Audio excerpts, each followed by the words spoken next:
I'd like to call to order, please, our September meeting, which is a study session in lieu of our Federated Retirement Board and Healthcare Trust meeting. We'll just kick it off. Under orders of the day, we're just going to follow the order that's in the agenda. We have lots of presentations, lots of discussion. So the point here is our intent really is to have a great discussion, provide information, have some thoughts and dialogue here. If you notice, none of these things are actioned today, and so that's lots of discussion, potential direction to staff and to consultants and team about things. And so our point is to have a good, fruitful discussion on many topics and get going. If people in the audience have questions or insights they want to share at the appropriate time, just come on up. I don't do the yellow card thing because that's a lot of writing and reading for me. So if you just raise your hand, come on up and announce yourself into the microphone, who you are and what your question or comment is, and we'll get going from there. So first up, discussion on the roadmap strategic planning for Tier 1, Tier 2, including the development of asset management options. Mr. Hallmark, is that you? I think that is. Good morning, everyone. I'm Bill Hallmark, and with me are Jackie King and Stephen Hastings. And so we're going to work through this PowerPoint to go through a variety of topics. I would encourage you to stop us at any point and engage in a discussion as we move through. If we have a slide that deals with your question, I may ask to hold the question until we get there, but feel free to ask questions as we go along. So let's jump ahead. Go ahead one more to the... And the only thing I'll caution everybody again about is make sure you're speaking into the microphone. If you want to be heard, speak into the microphone. If you don't speak into the microphone, plan not to be heard. So nice and loud so everybody can hear you. And that way that people in the back who are listening and people who are watching. So thanks. Okay, so the main focus of our presentation is talking about the differences between Tiers 1 and 2 and how they should be managed going forward. They're currently managed very similarly. They have the same investments, same discount rate. We have some different assumptions and different amortization periods, but for the most part, they're managed the same way. The dynamics of the two tiers are very different. Tier 1, the key factor is it's a very large unfunded liability, and paying for that is a strain on the city's resources. And it's predominantly borne by the city. The members pay a portion of the normal cost, but any of the gains and losses get paid by the city. Tier 2, however, the members pay half of any unfunded liability that develops, as well as half of the cost of their ongoing benefits. So if a large unfunded liability develops, that it's going to put a burden on the member contributions as well as on the city contributions. So really the question is, should these two tiers with those different sources to pay for any gains and losses be managed differently, either starting right now or starting at some point in the future? Should there be different investment strategies? Should we work through different contribution methodologies? And we've done some on the contribution side with the different amortization periods, but really wanted to go a little deeper on some of those issues. So to get there, we're going to start by giving you some background on where we are, both for the federated system and the police and fire system, and how we got here, and what we've learned about how and why we got here, and how that might influence how we manage things going forward. Then we're going to get into more details about the different tiers and the comparisons. And really, Tier 1 has been our immediate concern because we need large contributions to restore funded levels, and that has a significant impact on the city's budget. The Tier 2 dynamics suggest that we might want to get more conservative at least when the plan matures, and there's some volatility in those contribution rates that would affect member contributions. But that's not going to happen for a while.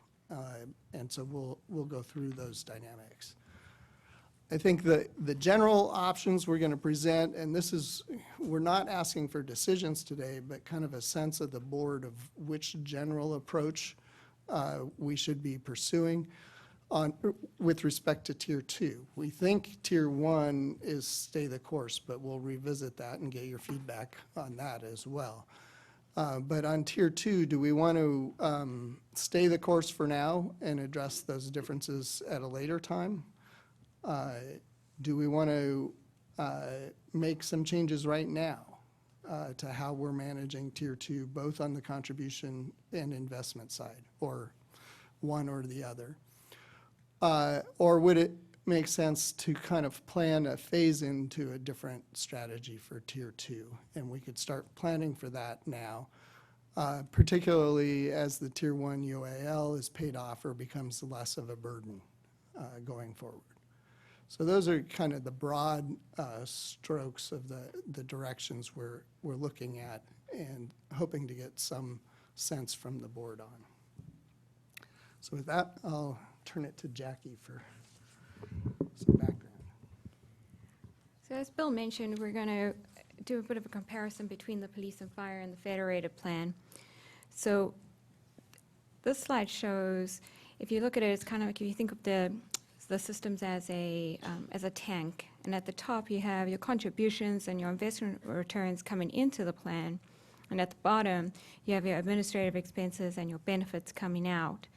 And then the actual tank themselves, the full rectangle would be the liability of each plan, and then you split it out by how much is covered by your current assets and how much is unfunded, which is unfunded accrued liability, which is the top gray section of it. So as a comparison, you can see, and they're proportional to each other in that the police and fire have a higher liability than federated, but they also have much higher assets, and a lower proportion is unfunded compared to the federated. And this is from our last valuation, and it's a comparison of the total contributions for the current fiscal year that's going on.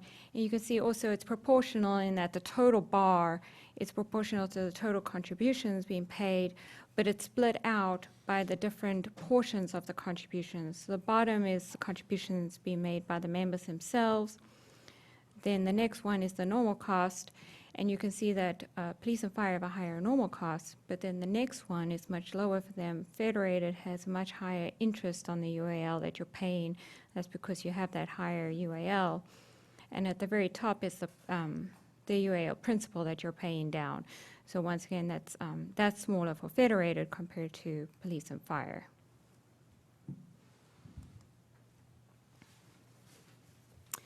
This chart shows the funded status of the plans.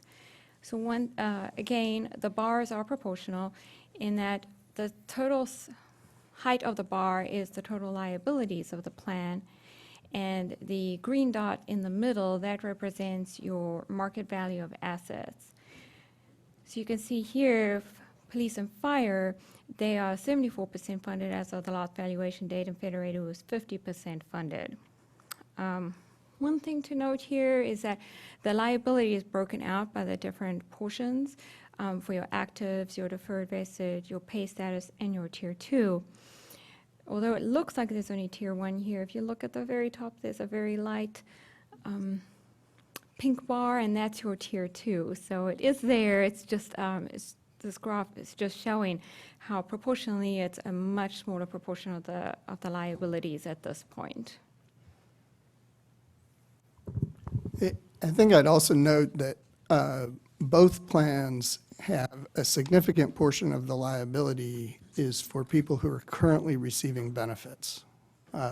So I don't remember the percentages, but it's somewhere around 2/3 of the liability is for people already receiving benefits. And so that presents a bit of a challenge because that means that the assets and the liabilities are very large compared to the size of the active population, and their payroll and our contributions to fund the plan are driven by their payroll.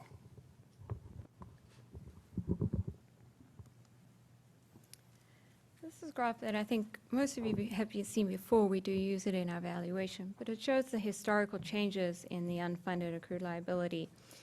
And what it's showing is that it's actually, oh, and this is just for Federated. Sorry, this isn't shown for police and fire. Now we're switching to some historical for just Federated. So since 2001, you can see that the UAL has increased from about 12 million to 1.9 billion. And if you look at each color represents a different reason for that particular gain or loss. You can see the biggest reasons over time. The orange bar or the yellow bar is your gains and losses on your investment returns, and at the top you're going to have a loss, at the bottom it's a gain.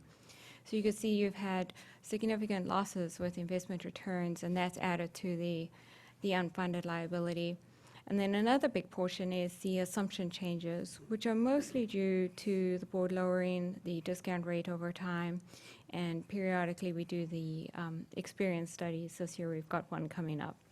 But those are the main sources for the increase in UAL over the last few years.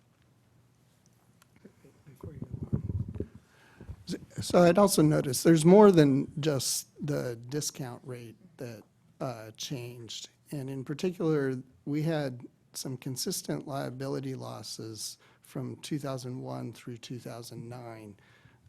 And then we made some significant changes in assumptions, both reflecting mortality, refund rates, and some other assumptions that were relatively aggressive before that. After that, on the liability side, it's been much closer to the actual. We've had some gains when there were lower salary increases and then losses when those were made up. But on balance, we've been much closer.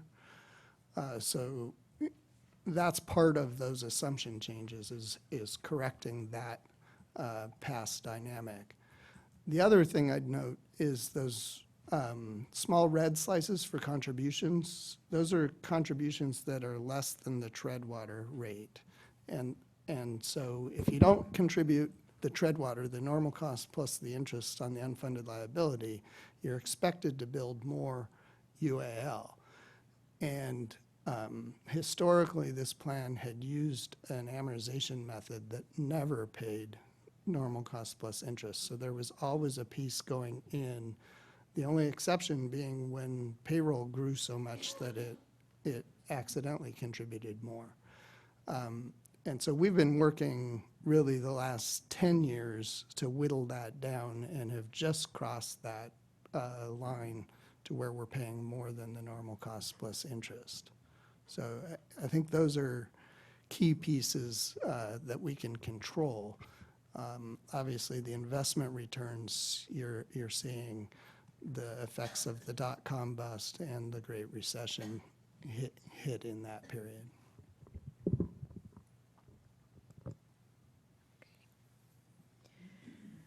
So what this slide is showing is the difference really between the current expected return, your discount rate, and an interest-free rate, which is usually the 10-year Treasury rate. And what you can see is the difference between them is the risk premium that the plan is taking on. And as you can see, since 1985, the implied risk premium was negative versus, as of now, it's grown to about 4.69%. So it's really just the extra risk you're taking on, the assumed return in your discount rate compared to the risk-free rate that's out there. Before you skip to the next slide, I'd like you to dig into this just a little bit more. We have, mostly because we have a lot more people paying attention today than in typical slides, and so this is something that tends to be pretty confusing and is hard for people to soak in. And so if you could even take another whack at describing it, that'd be great. Yeah, so this is actually a critical piece that has affected all pension plans across the country, and we're showing that what's happened with this plan. But when when the yield on the 10-year Treasury is 6.2%, like in 1995, you can assume an 8.25% return, and you only have to beat the yield on the 10-year Treasury by 2%. And that's much easier than today, even though we've dropped our discount rate from 8.25 to 6.75, but the yield on the 10-year Treasury's dropped even more to around 2. So we have to beat the yield on that 10-year Treasury by a lot more, which requires us to take on more investment risk. So what's happened broadly is as interest rates have declined, plans have had to choose between taking on more investment risk or reducing their discount rate and contributing more to the plan. And you, like many plans, have done a combination of the two. We've reduced the discount rate, demanded more contributions because of that, because we're not expecting as much in investment earnings. But even in doing that, we've had to change the asset allocations. I didn't go back and look at them for you, but I know for the clients that I have, you go back to the 80s and you're looking at an asset allocation that's something on the order of 70% fixed income, publicly traded fixed income. Nobody has that kind of fixed income allocation anymore because you can't get any yield out of it. And so if you follow the trend, you see a drop in the fixed income allocations and growth in equity markets, and then you'll see a shift to other alternative classes as well. And so every plan's done it a little bit differently, but the broad outline is that with the lower interest rate environment, we've had to take on more risk to try and achieve a return. Thanks, Bill. And we'll talk more on some of this through the Makita presentation as well, and more specifics. But this is helpful.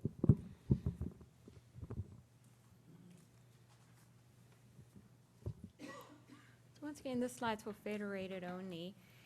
And this is showing your historical as well as your projected contributions. The top graph shows the contribution rate as a percentage of payroll, and the lower graph shows the dollar contribution amounts.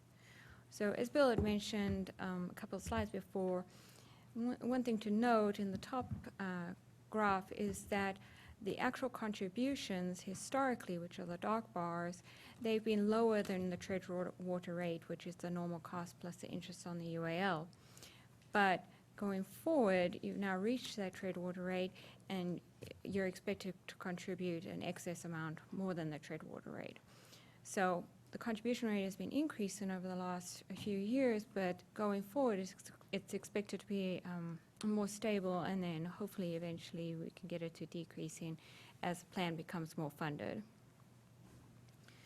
But on the dollar amount, obviously the contribution carries on increasing, and that's just as payroll increases and the plan grows in size.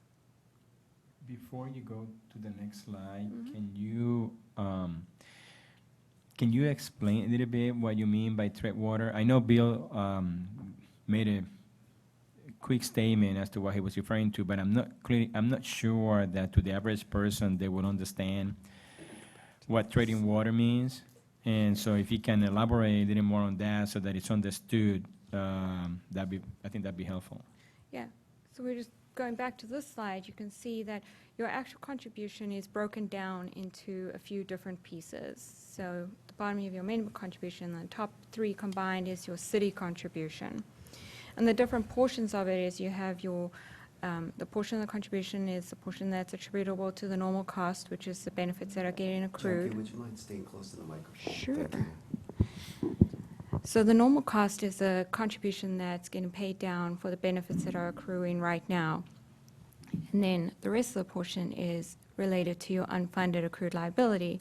So you have a portion where you're paying down the principal of the unfunded liability, but then you're also paying the interest on the unfunded liability. So When we're talking about the trade water rate, we're talking about the normal cost portion plus the interest on the UAL. So it's really those two middle portions of the contributions. So the trade water rate is really just an extra sub-portion of the contribution. So does that Yeah, make a little more sense? Understood, yeah, I appreciate it. And just to be clear, and I think Bill mentioned this before, prior to this year, the city contributions included the normal cost and some interest on the UAL, but not the full amount Correct. to actually decrease the UAL, assuming everything else stayed the same, meaning that all the assumptions were met. That's what you meant before. So Right. interest was paid, but in this example, the total interest payment is 137.8, but in the past, maybe they, instead of paying 132.7, they were paying less than that. So then the UAL was continue increasing, assuming all the other assumptions were met. Exactly. So the term tread water is meant to imply that that's the amount you have to contribute so that the UAL is expected to stay at the same level, the same dollar amount. Okay. If you contribute less than that, the UAL is expected to get larger. And you don't start reducing the UAL until you contribute more than that. And so that's been the process for this plan is to get above that level so that we are actually paying down the UAL and doing more than And treading Mr. Payne, I'd water. like to provide a little bit of clarity that's not, because the way you're wording it can be confusing.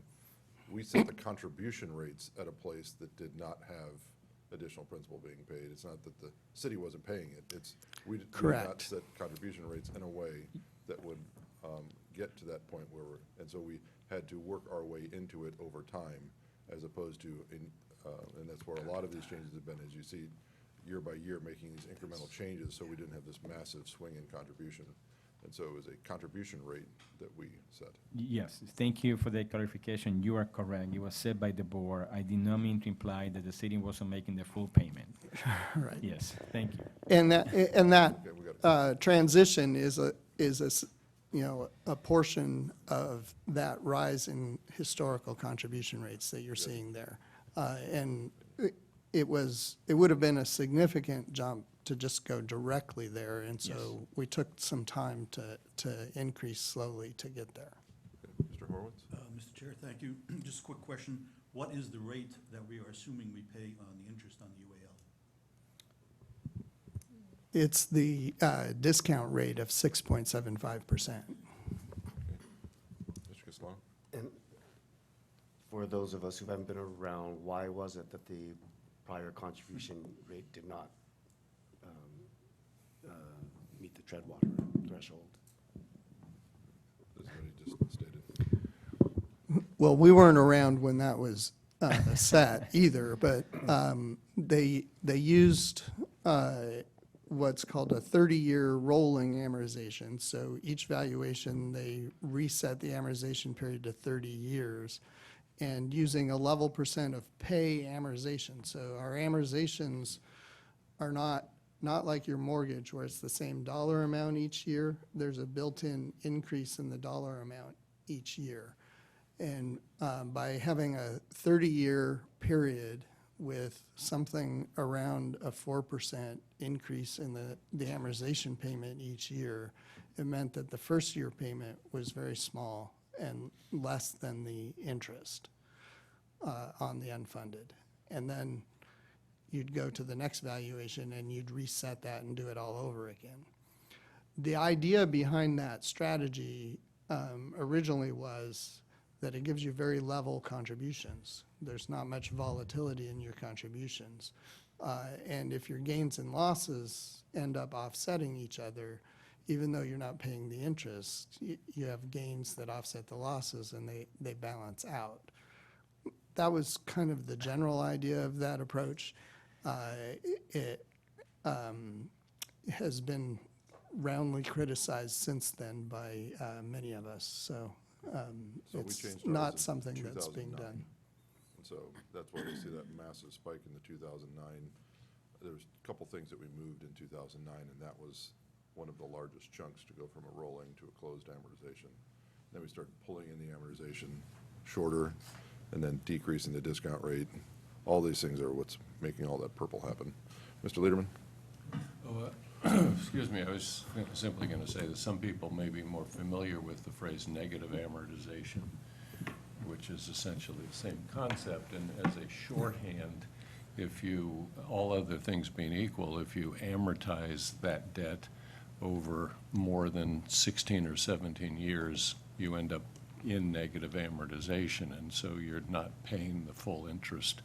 And so you're adding interest to the principal of the debt each year over a 16 or 17-year amortization schedule. So let me just Something like clarify, that. the 16, 17-year period depends on your interest rate, your discount rate, and your assumed payroll growth, with a 6.75% discount rate and the 3% growth, the crossover is more like 21, 22 years. Okay. So, But that's the idea, in case that's a more familiar phrase for people. Negative amortization is the concept, if I have that right. yeah. Trustee Thanks. Sun, did you have something to say? Yeah, since we're talking about negative amortization, we are talking about the plan as a whole, but I just want to divide it out by tiers. So, looks like the plan is mostly impacted by tier one. So obviously, when you say the plan had a negative amortization, and it mostly it's mostly really in tier one, right? Yeah, tier two does not have negative amortization. Okay. And just to close the loop, as the chair indicated, in 2009, they went to a 30-year close. So then from that point forward, went 39, 28, 29, 28. So now, this most recent valuation went down to 21 years, and it's the one time where we cross over to pay a little bit more than the actual total interest that was due. Next year will be 20, 19, and so that amount will continue increasing, everything else equal, which we know usually doesn't happen. And that's what we are today. Anyone else? Let's keep rolling.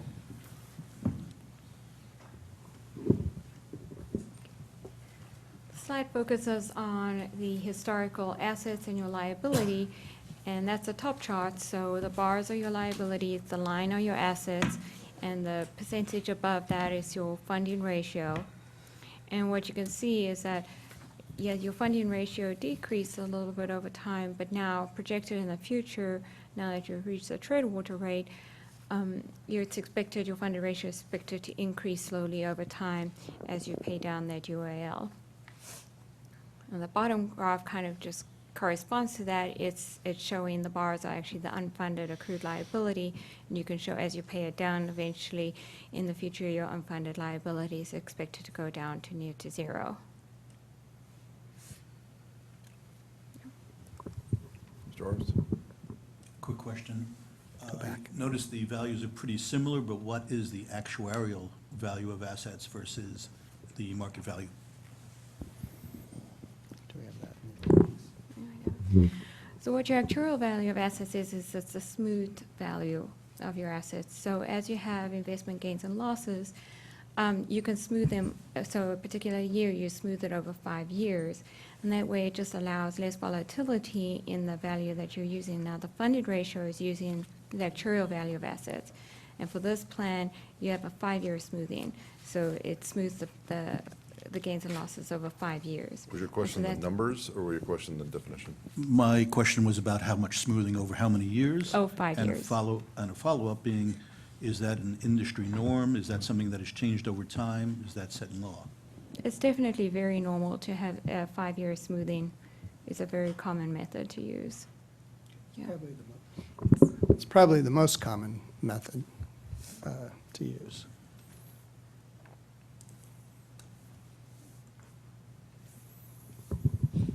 All right, so what have we learned?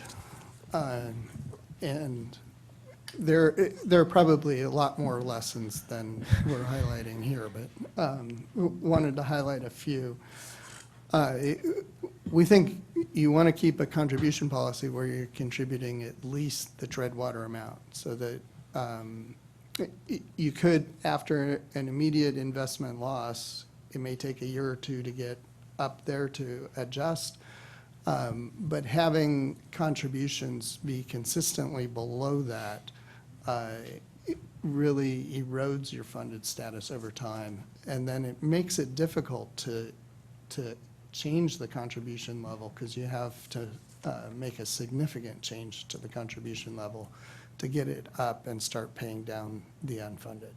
So in general, that is a significant piece. And that's something, if you look at the differences between police and fire and Federated, police and fire did contribute, for the most part, more than the Treadwater amount.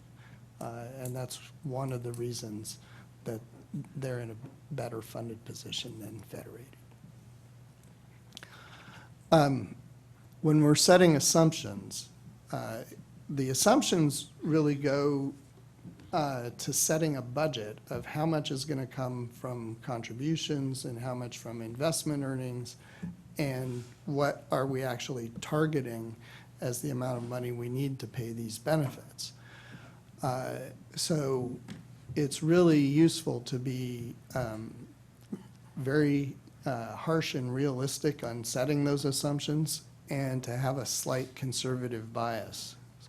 Because as things play out, we're going to get variations. And some of the assumptions, you're picking a point within kind of a wide distribution. That's probably the biggest issue with the investment returns is you can assume 6.75, but there's going to be a wide dispersion out there of actual investment returns. But that's also true of some of the other assumptions. And so one of the difficulties this fund had was making those shifts in the assumptions, and not just the discount rate, but the others compounding as well, has made it difficult. We talked about the declining interest rates on that chart with the implied risk premium. And that is a very difficult economic environment for plans to navigate. Because we think when interest rates go down, you get good investment returns. You do. But then the market conditions change, and it forces you to change your expected return going forward. And the additional investment returns you get are not nearly as powerful as having to change the discount rate to stay at the same level of risk. So that's a very difficult environment for all pension plans to deal with. And now that, now that the Fed's reducing interest rates again, we're not talking about potential increases as much, but when there was discussion of potential increases in interest rates, that's actually something that would kind of reverse that process. And you would see reductions in your assets, but then you could either look at reducing the risks in your investment portfolios or potentially getting higher returns going forward. So that is something to keep in mind and watch. If interest rates continue to go down, that's going to continue to be a very difficult situation for pension plans. And then the other thing, people like to come in and make a change, do pension reform, and say it's fixed. You can't fix these things overnight. It takes a long time. You change the path, but you saw in those projections, it's 20 more years before we expect to reach full funding in this plan, if all of our assumptions are met. Now, if things turn out better than we expect, then we can get there faster. But it takes a long time to get these things back after significant losses. I think other plans also realize that 100% funded should not be viewed as a ceiling. A lot of times when plans got above 100%, they spent money on benefit increases and other things. And so there's a lot more awareness now that 100% if you're 110% funded, that's really providing you a cushion against some bad experience. It doesn't mean you have additional money to spend necessarily.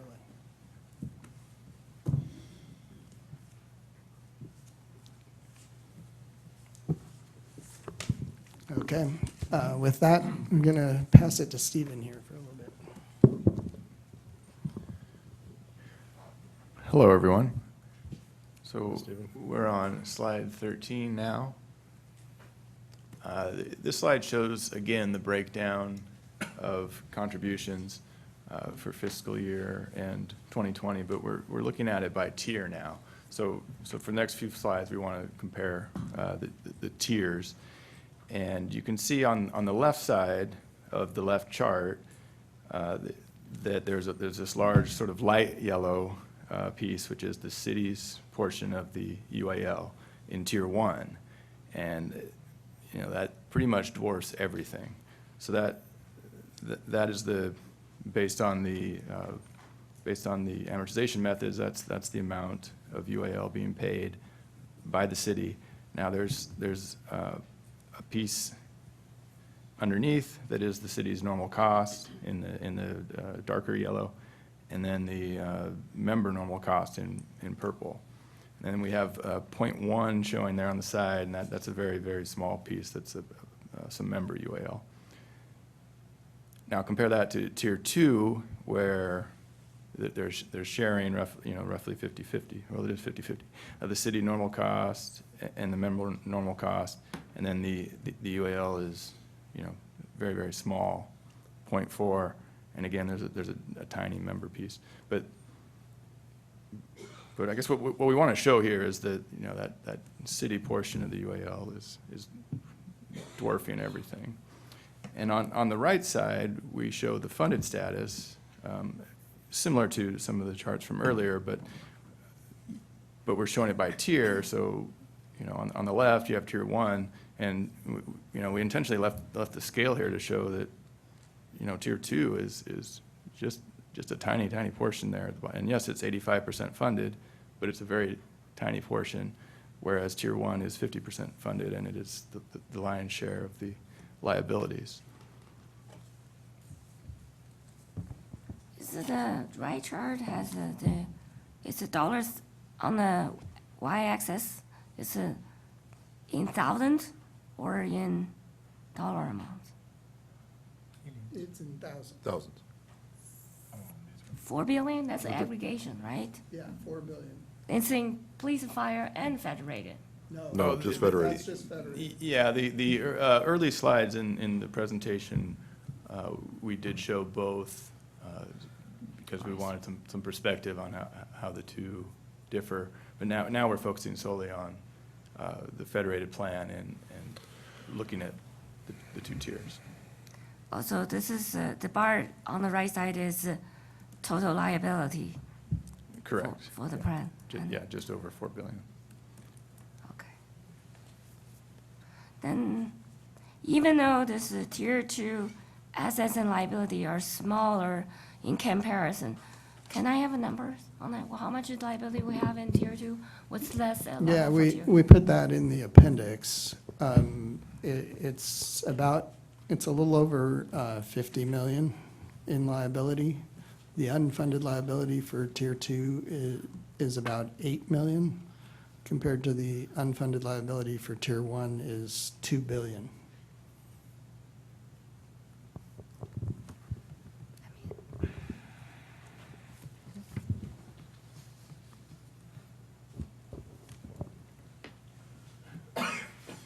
So are there any other questions on slide 13? We can keep going. If Trustee Sun has more, we can come back, for sure. Okay. So on slide 14, we again look at some projections by tier. Now, on the top slide, or the top chart, we're showing the projected payroll by tier. And you can see that tier 2 is, well, so historically all Tier 1. Tier 2 comes in. So now we're approaching 50% of payroll under Tier 2. You know, that will be crossed in the next couple of years, where over half of the payroll will be tier 2. And, projecting that forward, you can see that the tier 1 payroll drops off pretty significantly, fairly quickly, as new hires come in and people retire. But if you look at the bottom chart, we're showing the projected actuarial liability by tier. And that shows, that's a very different picture. So it's almost entirely tier 1, and you just start to see tier 2, some emerging liability there. And, even out at 2039, you still have, more than 2/3 of the liability is for tier 1. So as all those retirees, there are still, enough retirees around to have a significant liability there. But we wanted to show, as Bill was saying earlier, that these things change very slowly. So that this, the changes that came in with tier 2, these emerge slowly over time, even though the payroll transitions fairly quickly in comparison. Councilmember Davis. Thank you. Why is the Tier 2 actuarial liability projected to grow at all? So we've set it up, Well, I not thought we set unfunded, it not up. unfunded liability, will be Just growing liability liability, in period, general. yeah. So naturally, it'll Okay. grow liability. It's, not to conflate it with an unfunded liability. It's Okay. just, this is just a liability that will grow as the nature of the The benefits grow. assets should match. Okay, thank you, that's helpful. Yeah, sure. Before you go. Stephen's talking about the tier 1 versus tier 2, but I wanted to go back to my lessons from the past for just a second on Blast the from the top past, yeah. chart. Because if you look at 2009 to now, the total payroll, we haven't quite got back to the payroll we had in 2009 over the last 10 years. So that's the result of, this city lost revenue, we lost, the number of employees in the plan declined. There was an across-the-board pay cut in 2011, I believe it was. Yeah, that's that significant drop. And at the same time, we were asking for larger and larger contributions. So that combination of things that happened during the recession is very difficult to deal with.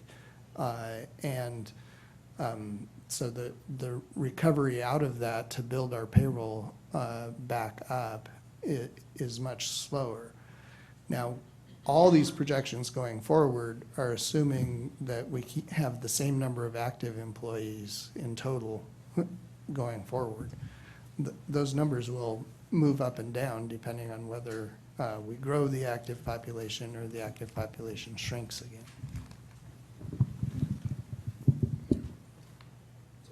Yeah, no, that's a good point. Moving on to slide 15. So here we're showing the projected. Bill, just to follow up that last statement, so the underlying assumptions on this chart assume no workforce growth. Correct. Thanks. Correct, a stable active population. And as tier 1 employees retire, they are replaced by tier 2 employees. So on slide 15, we're showing the projected net cash flow by tier. And so net cash flow would be,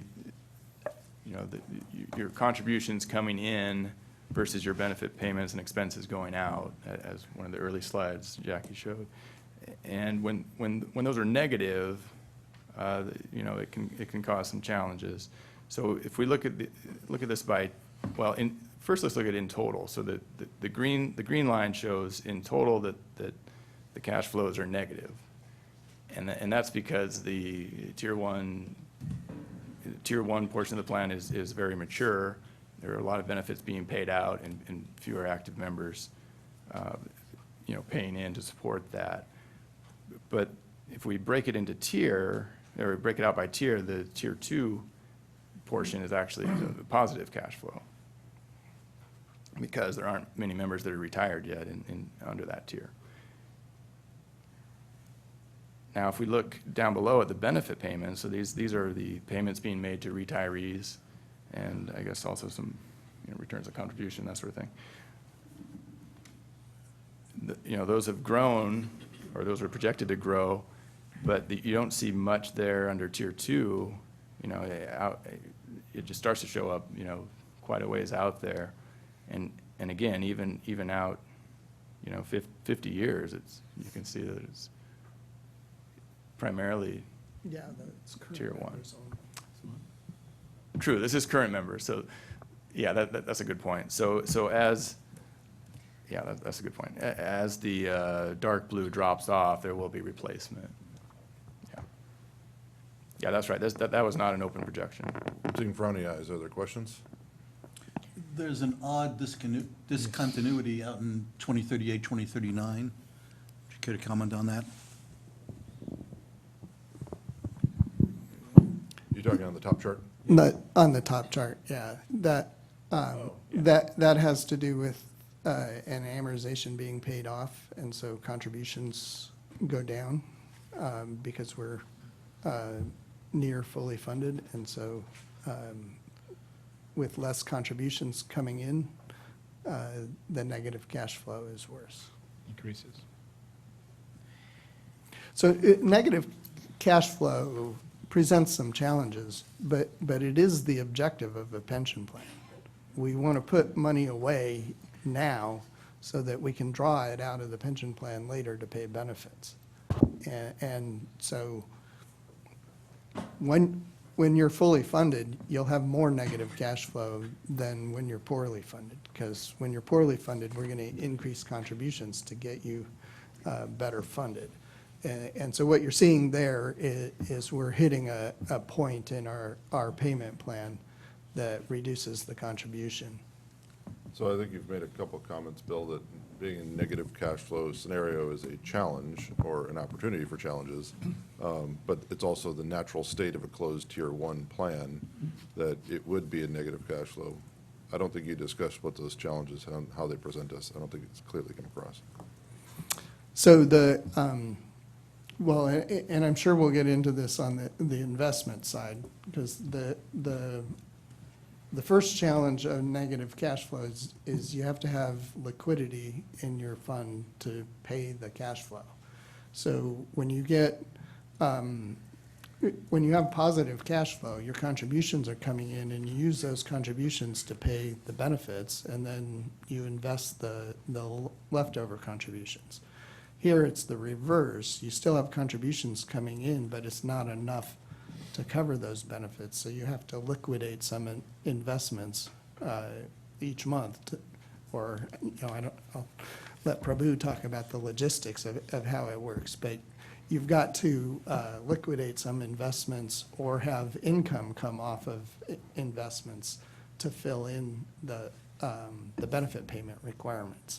And so that has different implications. And then, given volatility in markets, the negative cash flow can present some challenges there.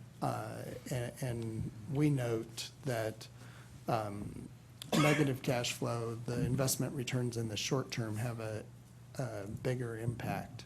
And so it makes it more challenging to recover from investment losses. And only because I'm a really simple person, simple-minded that is, that we have, our contributions that are coming in from the city are massive, but we also have massive payments as well, paying out our checks to our retirees. That's going to be the case. In the investment cycle, if it's hard to get returns, is less likely to have this extra cash from the returns that would be able to pay payments. That's the challenge, right? And so we're not extra. Yeah, well, Investment returns is not as high as the ability to pay payments. And so we're pulling from the corpus to pay benefits, which is the nature of a pension plan. Do you want to? Well, so it's the negative cash flows will become an issue at some point in the future. Right now, we do get city contributions and we make payments, and it's about 1% of the plan. And which is why in our asset allocation, we have an immunized cash flow bucket that actually takes care of 5 years of projected cash flows, especially with police and fire, and less so with Federated. In the next 10 years or so, there'll be significant outflows. And that creates, I guess that's what you're referring to, Bill. So that creates significant challenges in terms of asset allocation and how much we need to put aside for liquidity. And that has a bearing on investment returns as well.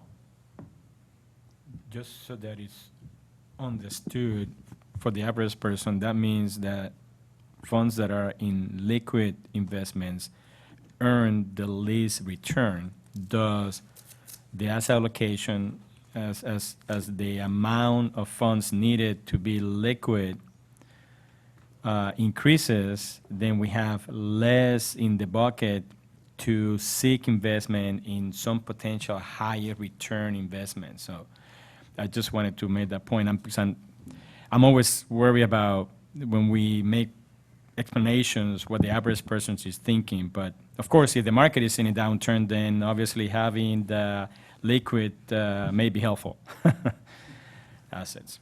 Yeah, to that on, I guess that's a little bit irrelevant. I just want to throw some thoughts in everybody's mind is because the aggregate plan and mostly tier one has such a high negative cash flow, so the investment asset allocation has to build certain amount of liquidity into the investment plan. And then if we take tier two assets out of this discussion, tier two doesn't have any negative cash flow. Tier two people assets, albeit small at 50 million, we may see net growth for the next 20, 10, 20, 40, 30 years. Do we need to partake? Does that asset need to be participating in the investment plan with so much liquidity built in? I just want to throw this question out to everybody. Think about that.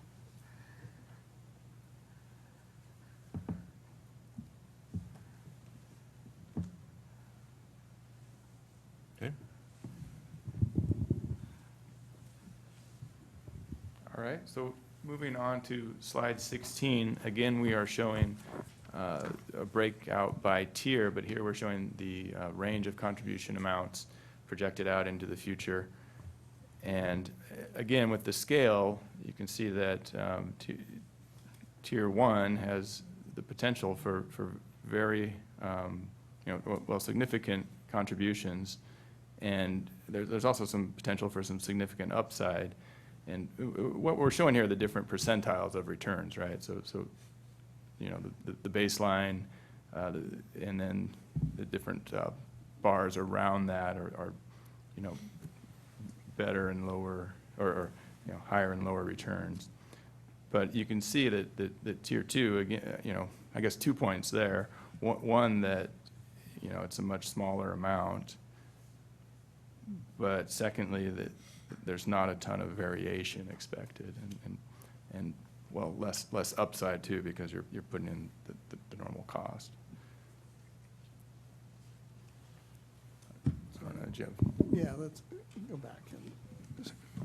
So just to kind of put a point on that, if you go all the way out to 2033, we're expecting the tier one contribution to be a little over 200 million, right? That's the black line on the 2033. But with the potential variation just in investment returns, it could be down almost to zero or up above 300 million.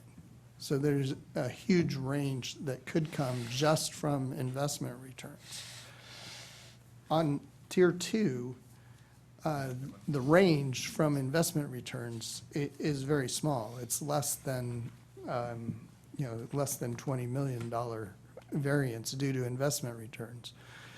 Now, tier two can have more variability in the contributions, but it's going to come from having changes in payroll, changes in the number of tier two members, and those sorts of things. But the investment returns are not going to drive a significant change in tier two contribution amounts for the next, 15, 20, 30 years as tier two is growing. Yeah, so maybe the key takeaway is there's a lot of leveraging that potentially happens based on a large pool of assets versus a very small pool of assets. So on slide 17, we're going to switch gears a little bit and talk about some of the characteristics of the different tiers. And we're starting with tier one. So, I guess the the first bullet point is that it's 50% funded. And, you know, there's a declining active population. It is closed to new members, and there are large liabilities and large contributions compared to the city's budget. So, you know, this is basically summarizing what we've been seeing here. There is a growing negative cash flow, and the city bears the risk on the UAL. So it's not shared the way Tier 2 is. So gains and losses that emerge, that those UAL payments, the city bears that risk. And the discount rate can impact both the city and member contributions.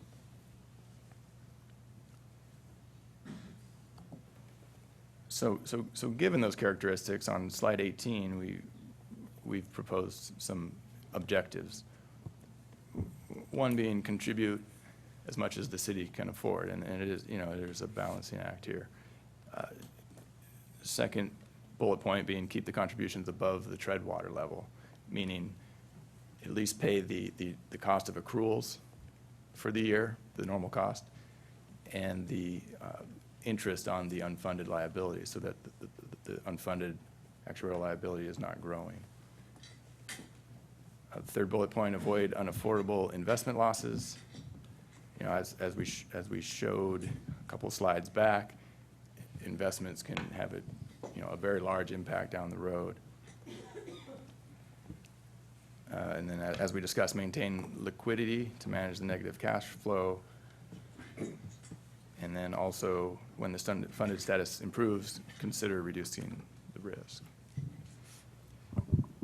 So I think these are largely things we've talked about, and the board has kind of followed these general philosophies the last several years at least.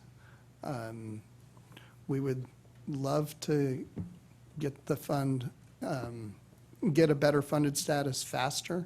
The question is just how much contribution can the city really afford to make, and what are the implications of raising it faster than we are? But we've been kind of moving along this path, I think. And I don't know if Well, only Matt or the missed others- header is the proposed objectives. These are objectives that we've been employing for a number of years and getting to basically check the boxes on all these. We've certainly presented to the city that concept in the joint meeting with the retirement boards and the city council on what the advantages of additional contributions. Even Councilmember Davis brought that up, that it could be done if they have the capacity in their budget as things are coming along, as a concept of making additional contributions as a way to pay down that principal more timely. So I think the only thing I would change is there's a header that's proposed implying that they're not being done now. But they're certainly I'd say all the ones below it are being done, and I think the top bullet is something that's certainly being contemplated at the city council level and their discussions.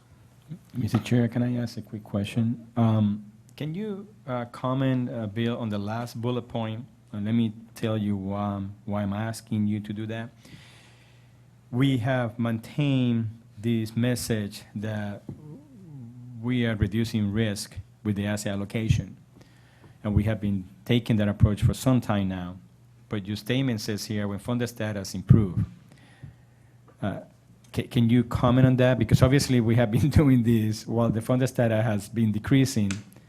And so now with the statement, considering reducing risk when the funded status improve, I wonder if someone else will take that message or whatever message we have been providing over the last 5 years, either erroneously or misunderstand where we're coming from.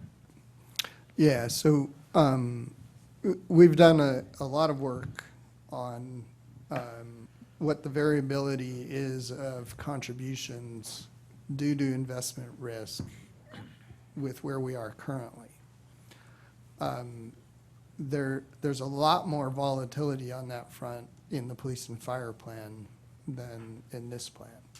But this plan's 50% funded. That volatility of contribution rate due to investment returns, if we were 100% funded, it'd be twice the volatility, right? So What this is getting at is whatever level you're at now that you're comfortable with, recognize that you're gonna have twice that volatility if you get to 100% funded. And so as those contributions come down, you could consider spending some of those reductions in contributions by reducing risk, as opposed to just fully taking that reduction in contribution. But it's something to look at when we get there, more than right now. You know, I think we've done the analysis now on kind of the levels of risk. There's kind of I guess that's an ongoing analysis, but it's just recognizing that as our funded status improves, we may want to take some more caution, consider taking more caution. Understood. Thank you.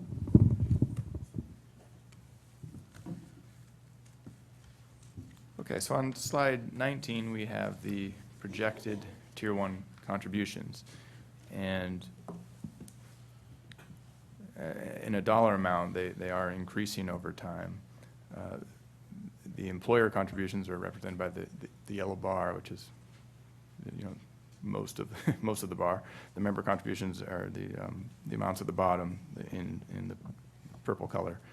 So we've talked about the Treadwater rate. That is the dark blue line up at the top, and you can see that for 2019, the contribution amount is you know, right at the Treadwater, and so the plan is starting, you know, the contributions are starting to cross that Treadwater mark, and you can see it. So in the coming several years, the bars get above that Treadwater amount, and so the funded status will improve. The UAL will be paid down if everything goes according to assumptions. There's a darker line at the bottom that is the normal cost, and that sort of drops away for Tier 1. You know, we're just looking at Tier 1 here, so that sort of drops away as the closed group, the actives retire. And I guess another item to note is there's a little bit of noise out there, you know, 20 years out, and that, again, that's one of that's the large amortization being paid off. So that there's a drop there in contributions. But I guess the overall takeaway is that the contributions are right near the Treadwater amount, so there's not a lot of room to start reducing those contributions short term. And then, you know, the fact that these are so large, you know, that's the balancing act, right? That there's also not a lot of ability probably for the city to absorb higher contributions, and given that the city's contribution is nearly 60% of payroll. So I think that the key points here were just the balancing act. You know, you want to be above Treadwater, but you don't want to contribute more than the city can afford. So. I just want to emphasize one of the things Stephen pointed out is that black line is the normal cost, which means that all of the gold bar above that black line is going to pay the UAL, whether it's the interest or the principal. Everything above that black line is going to pay the UAL. So you can see how dominant that is in the projections of the level of contributions that are going towards that. And in the slide on the next, well, the next slide, slide 20, we show the components of the UAL. So that was a good segue. You know, the largest being in the center there, that blue 2009 UAL. So that was, well, so that was a large reset that occurred in 2009, and that gets paid off 2039. So you can see there's a drop there, and that's what leads to the discontinuity in a few of the other charts we've seen. And so we have it in the bullet point there. The UAL was fixed at 30 years once upon a time. well, so that 2009 piece is still going. The assumption changes are amortized currently over 25 years, and the gains and losses and benefit changes are amortized over 20 years. So the combination of those things gets to right about where the tread water, what was it, 22 years we were saying earlier, where the tread water, around where the tread water mark is. But, short term, we're not suggesting any changes here. Out where there's some noise there, maybe in the future some things could be done to sort of smooth that out.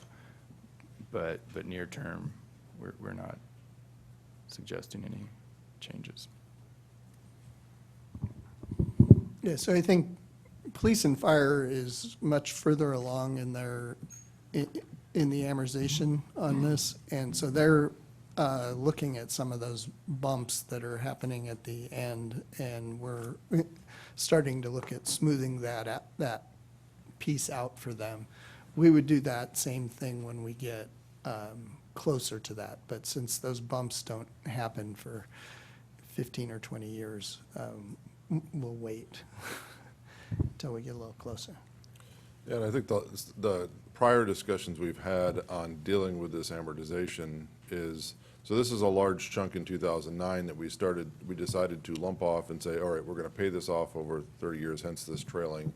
And essentially hitting one class of taxpayers essentially at one time to pay this whole thing down, something that accrued over a period of probably multiple generations of taxpayers. And so this is where we've talked about how do we deal with this, and at that time, it was still kind of early days on it, and I think this is something that that the organization should discuss about how we deal with it, because right now, this current generation of taxpayers is paying this whole bucket of this, and then it will get lopped off, which in theory is a great idea, but is also whaling this selection of taxpayers singularly at it, causing consequences to resources to provide better salaries for existing employees, better, lots of different alternatives for things that could have been when we were resource challenged. And so that was the discussion last time. I still don't know whether we're early days in that, or if there's any further conversation about dealing with the amortization of that clump. And really, to the point I think we left it last time is, it's probably a good fruitful discussion with City Council about how we deal with this. Essentially, you'll, of course, be paying greater interest. The longer you pay it off, you have more interest payments.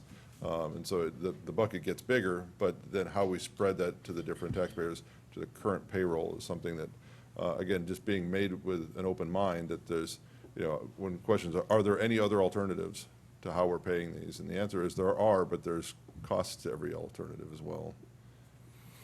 Yeah, and I think our issue has been trying to get us up to that treadwater Yeah, I get it. level Yeah. first.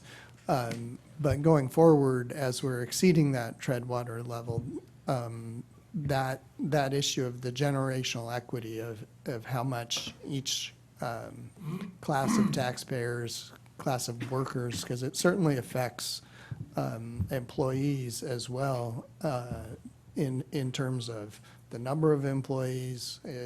It affects the number of the services that can be provided, and pay levels, certainly. So it's, Well, that's really the nut of it, because we're a service delivery organization. We don't make widgets, we provide services. And so the more employees we have, the better paid we are, we have better employees to provide services. And so that's the Right. balance that the organization, the bargaining units and the city are going to have to kind of weigh out, because again, that's the trade-off. right. So I do think that becomes a bigger question as we move forward here. And I'm not sure that anyone really wants to go off the cliff like that and just in 1 year, all of a sudden reduce the contribution by $130 million. That's probably not the best way to budget that out. So we may revisit that, but maybe it is how people want to do it. But in other cases, we've found when we get close to that, we reschedule things so that there's a more gradual ramp down of those contributions. How close? How close do you have to wait to get there? Well, we're 20 years away. The ones I've really seen look at it are within 10 years. 10 years, okay. Understood. Thank you. Tier 2? All right, so,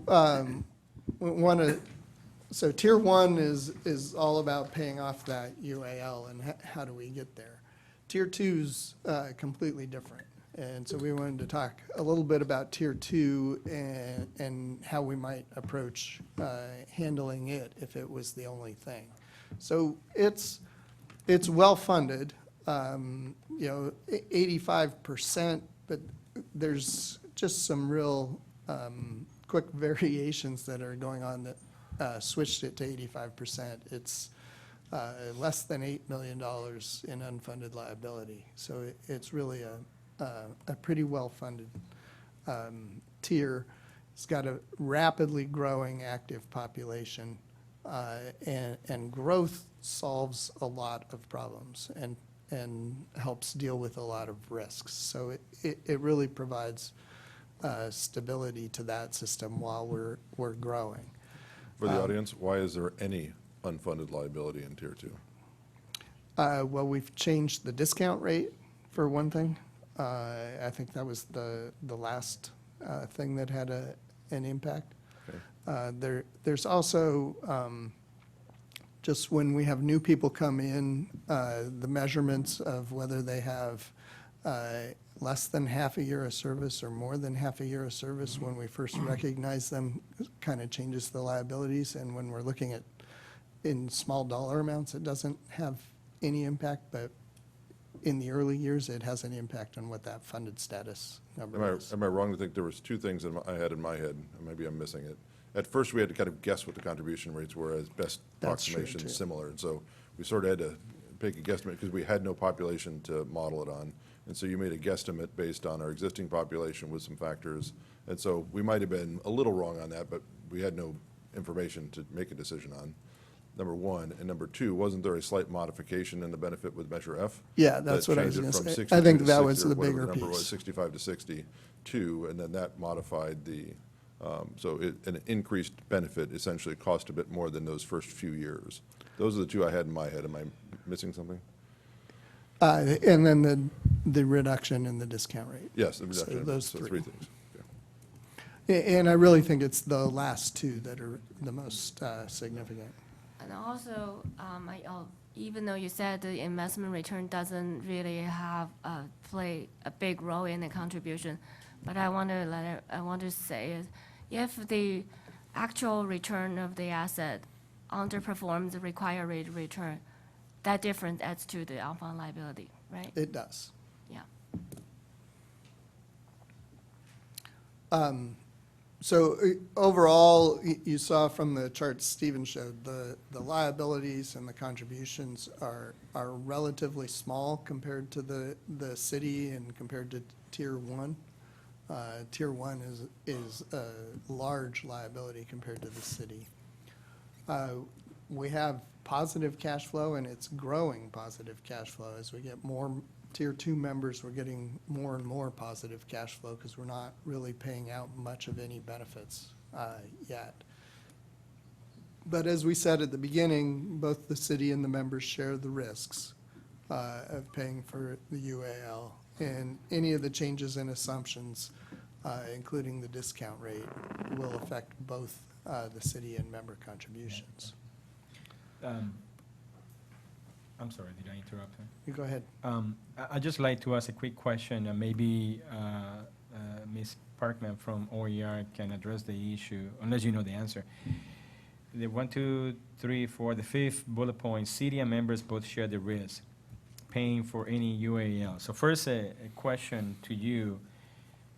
That is not a typical arrangement in public pension plans. I don't know lately with all the changes whether there are other plans that have typical arrangement like that, but it's not typical, so that, obviously has an impact. Is that a fair statement? Yeah, I'd say it's not typical, but we are seeing. More and more these days. Methods for sharing the risk. It's not always through contributions. And then the question to me is, part of it is, I'm aware that the city members are both to share the risk.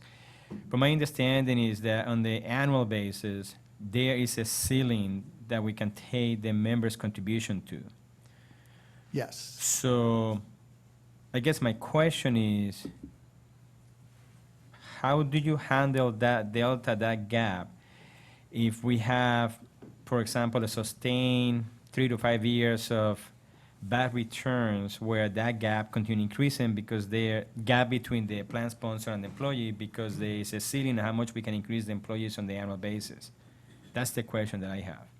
Yeah, so, and you can correct me if I have this wrong off the top of my head, but my recollection is there's a cap to the 1-year change in the UAL rate for members. So if we changed the discount rate down to 4%, that would have a huge impact That's on right. the normal cost, and all of that would flow through immediately. But just on the UAL rate, there's a cap that it can't change by more than, I believe it's 1/3%, in 1 year. And so then the city picks up any difference in that year for what we need for the full UAL contribution. But if you build up that gap, the member contribution, UAL contribution rate is going to go up 1/3% per year until it gets back to the 50-50 range. Okay, I'm not that bright as you actuaries are. Can you speak to that in dollars? How about So the- percents? So let's say that we had some losses. Yes. And it should increase the UAL rate by 1% of pay. Yes. What would happen is the first year, we'd increase the member rate by 1/3% of pay. That's right.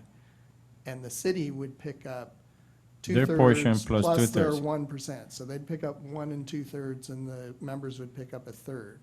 The next year, the city would pick up 1 1/3, and the members would pick up 2/3. And then the following year. I'm sorry, wait. You just said that the members cannot increase by more than 1/3 of 1%. A total. Per of- year. A total of Per 2/3. year. A total of 2/3, not an additional 2/3. Okay. So they go 1/3, 2/3, 1.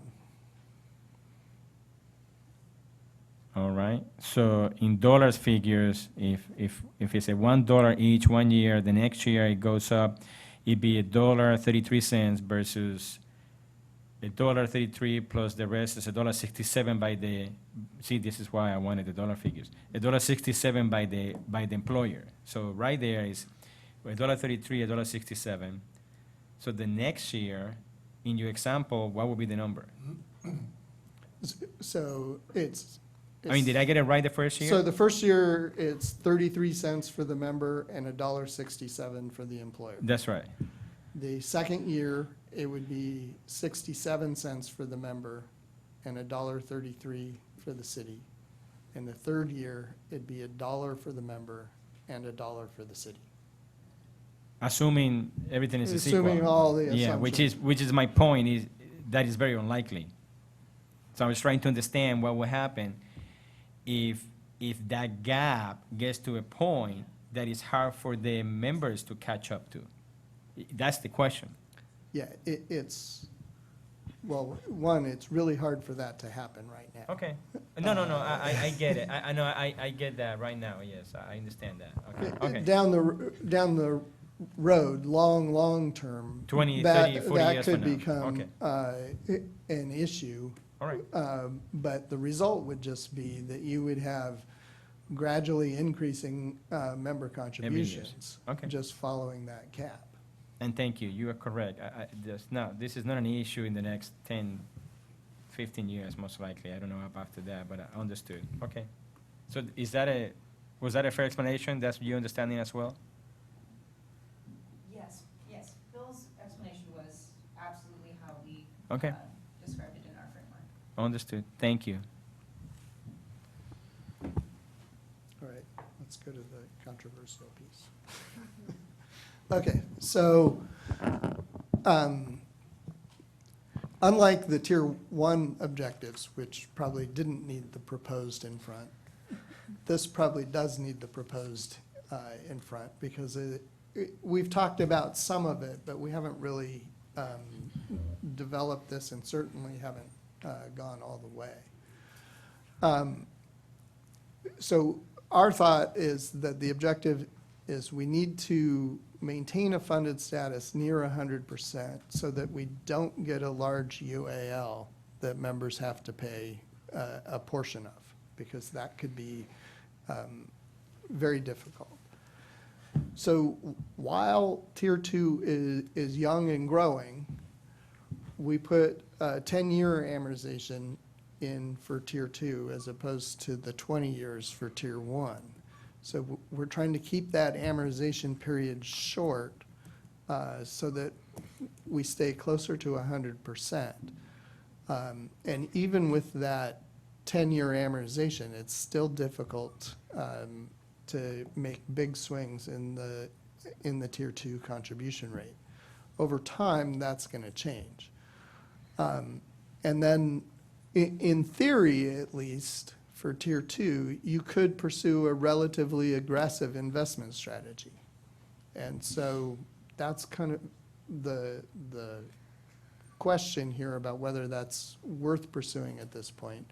But where Tier 1 has all that volatility and the negative cash flow, and has some concerns about that, or has issues with the risk because of that volatility, Tier 2 doesn't. So in theory, you could pursue a pretty aggressive investment strategy in the short term. But as Tier 2 matures, that volatility is going to increase. And so you wouldn't want to plan on having the aggressive investment strategy forever. You would need to reduce that investment risk over time. And we probably don't want to have the short amortization period forever either. We'll want to consider lengthening it so that it provides more stability to the contribution rate. And so it's a matter of how and when you want to pull those triggers or make adjustments along those lines. Do you have a projected projection for when Tier 2 may mature? It's a long ways out. How many, 10 years, 20 years, 50 years, 90 years? What do you It's going to think be is 20 or 30 years before you see much. The slide Stephen showed went out just 15 years, showing the volatility as virtually nothing. And so we're going to have to get out probably 25, 30 years before there's significant volatility. And it's going to gradually change over time. It's something that we want to monitor and watch as we go along, but it's going to be a long time before it's a significant effect. Bill, can you please remind me what is the short amortization period for Tier 2 members? Is it 10? It's 10 years. 10 years. So let's go to the next slide. So this is showing, we finally put Tier 2 on its own scale, so you could actually see it here. But these are the projected contributions if everything goes according to our assumptions. No growth in total number of active employees. It's just growth in Tier 2 members as they replace retiring Tier 1 members. And so that's where the growth in contributions is largely coming from. And given, you can see there's, from year to year, there's fairly significant percentage growth for the first few years in those contributions. And so that's partly why there's very little variation in the contributions due to investment returns, because they're just getting overwhelmed by the growing size of the regular contributions.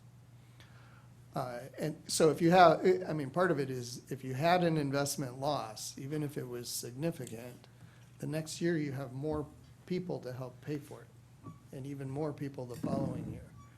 And so it's a lot easier to absorb, as opposed to having fewer people and fewer people each year to pay for it. Changes in assumptions, however, can have a more significant impact, because that will directly affect the normal cost instead of the unfunded liability, and that change will move the contribution. So if we were just dealing with Tier 2, one thought here is that we should really use 2 discount rates to help manage this transition while it matures. We'd use a post-retirement discount rate, which essentially tells us how much assets do we need to accumulate by the time someone retires to pay their benefits in retirement. And then we'd use a separate pre-retirement discount rate that we're using to see how fast contributions accumulate to that asset target by retirement. And so we could use a lower discount rate for the post-retirement to anticipate a more conservative investment strategy in retirement, and then a more aggressive or a higher discount rate pre-retirement. And so the basic idea of this approach is it puts you on a path to try and accumulate more assets by the time someone retires, so that at that point, then you could invest those assets more conservatively to pay out, so that there wasn't the volatility in the UAL. Does that make sense? I believe so. Mr. Owens? How common is this dual discount rate setup for pension plans? It's not common today. It used to be something that was done a long time ago. But I think things moved to simplifying to a single discount rate, particularly, I think back in the 80s and 90s when, the more conservative rate wasn't really that much different than the more aggressive rate. So it's a theoretical structure that I think makes a lot of sense, but it is not something that's commonly in practice.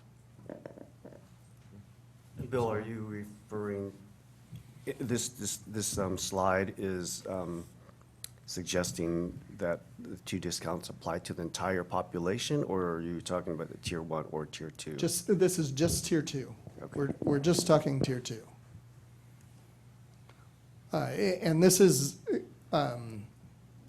intended to kind of facilitate a transition as Tier 2 matures to automatically move to a more conservative structure as it matures. Because you start with everyone active and you have an effective higher discount rate, but as people retire, the effective plan-wide discount rate would automatically go down and become more conservative. And the idea would be that you would mirror that in some way in your investment policy, and we'll talk about some of that. Right now, we're at a really high theoretical level on that. To help with some of the concept, we're at 6.75 right now with our discount rate. What But roughly? let me get to the What examples roughly? here. Because, one of the places this could go, if you're interested, is we could pursue a whole study about what those discount rates should be. But to think of it conceptually, the post-retirement discount rate would be that expected return on the assets that we would use when they're in retirement. And so the most conservative approach there would be to have that be a matching bond portfolio that would match the benefit payments. And we're doing that in terms of like the next 5 years of benefit payments now. But this would be, conceptually at least, when someone retires, their portfolio would be invested in a matching bond portfolio that would match the expected benefit payments for them. Now, that's the pure theoretical. In practice, I think you'd deviate from that. You could just match the duration of the bond portfolio so that you're not too focused on it. You can vary the credit quality so that you could get a higher return. And you can include non-matching investments. You could have some equities. The idea would just be to be more conservative and to assess what level of risk you could take on for retirees so that the investment gains and losses on retirees aren't leveraged on the active members. Because right now, the active members would have to pay for any gains or losses on retiree benefits. We don't have any retiree benefits, so that's not a big deal. But if we got to the point where we have a huge retiree benefit population and we're still invested pretty aggressively, that's going to have a huge leveraging effect on the active members. And so the idea here would be that you would decide how much of risk that you could afford on the retirees and then build that into your plan so that it gradually changes over time. And I've got an example here to run through and show you, but before I do that, pre-retirement, the gains and losses are less significant. You start out with $0 for a new hire, and then you're building it through their career. And they have positive cash flow. So you could, in theory, have a more aggressive investment policy for them to accumulate to that target asset. So let's do the example here. So let's just say we are funding for a benefit of $5,000 per month payable at age 65 with a 1.5% COLA. So then let's start in the first column. We have our current structure where we use 6.75%, both post and pre-retirement. Middle column, we're saying this is the 2 discount rate approach. What if we used a post-retirement discount rate of 4.5 and a pre-retirement of 7.5? Or in the last column is closer to what financial economists would have been suggesting, is that we should use something more like 4.5 for everything. So what that means is for the $5,000 per month benefit payable at age 65, if we have a post-retirement discount rate of 6.75%, we would need $755,000 in the bank at age 65 to pay that benefit. At 4.5, we need $941,000. And so both of the 2 right columns are targeting $941,000 by age 65. Now, how do we accumulate that? Well, we accumulate that with contributions that increase with pay. We try and do it as a level percent of pay. And so if those contributions are accumulating or earning 6.75% interest while you're active, we'd need $2,643 per year for someone starting at age 25, because they're going to pay for 40 years, and $5,872 for someone 35, and $14,532 for someone at age 45, because we only have 20 years to accumulate. In the far right column, those amounts are not quite double, but except for the 25-year-old, because we're only accumulating at 4.5. But with the 2 discount rates, you end up in between, because you're trying to target that higher amount of $941,000, but you're expecting to earn 7.5 instead of 4.5. And so it ends up being more than the current, but a lot less than if we were trying to be conservative the entire time. We just ran these on the 2018 valuation to see what the impact on the normal cost rate would be. And so the current normal cost rate is 16.1%, which is split evenly between members and city. If you did 4.5 and 7.5, it would increase to 19.6. And if you did the straight 4.5, it would increase to 27.1. So we're not saying here that 4.5 and 7.5 are the right numbers for the assumptions. But, and you could certainly phase into this type of adjustment and not do it all at once. But conceptually, it helps set the plan up for a transition to where it needs to be over time. But it does require more contributions now.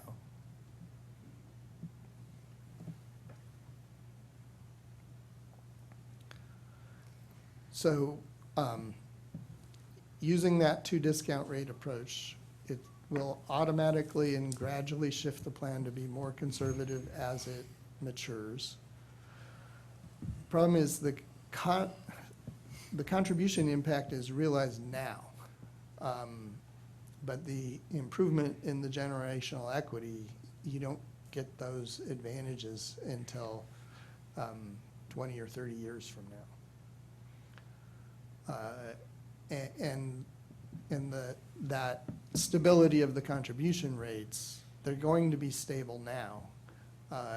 And so you're not really getting the benefit of that until much later. It also adds some administrative complexity, and it takes you out of the norm because it's not what other systems are doing.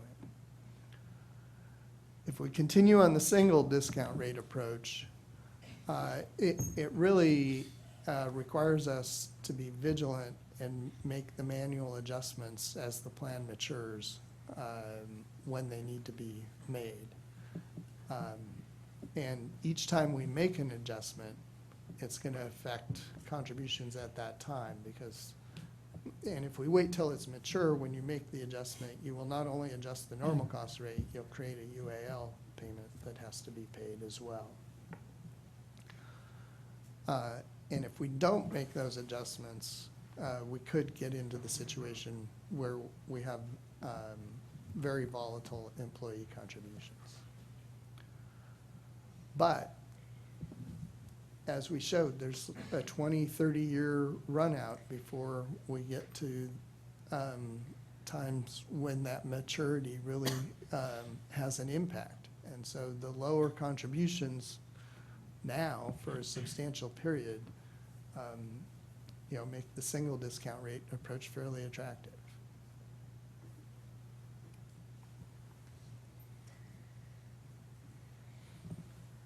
So, going back to our general approaches, we could just continue with the single discount rate approach for now, keeping this in mind and thinking about the adjustments that need to be made. We could switch now to a 2 discount rate approach, perhaps phasing in so we didn't jump all the way to something like 4.5. We could kind of gradually move to a more conservative post-retirement discount rate. We would need to do some analysis about what that post-retirement discount rate should be, how we wanted to track it, how it should change when interest rates change or not change. So we're still dealing with it at a fairly theoretical level now. There'd be a lot more work to be done to nail down specifics if that's what the board is interested in.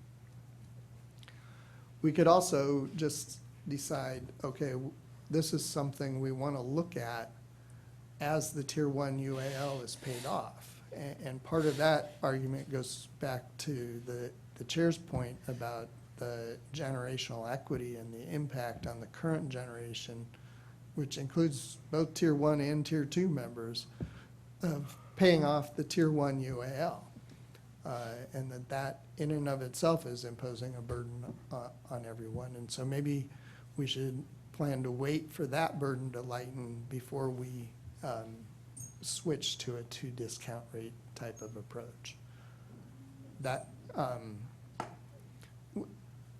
if we wanted to look at that, we could look at defining some triggers that would get us to move in that direction, or we could put it on the shelf for a period of time.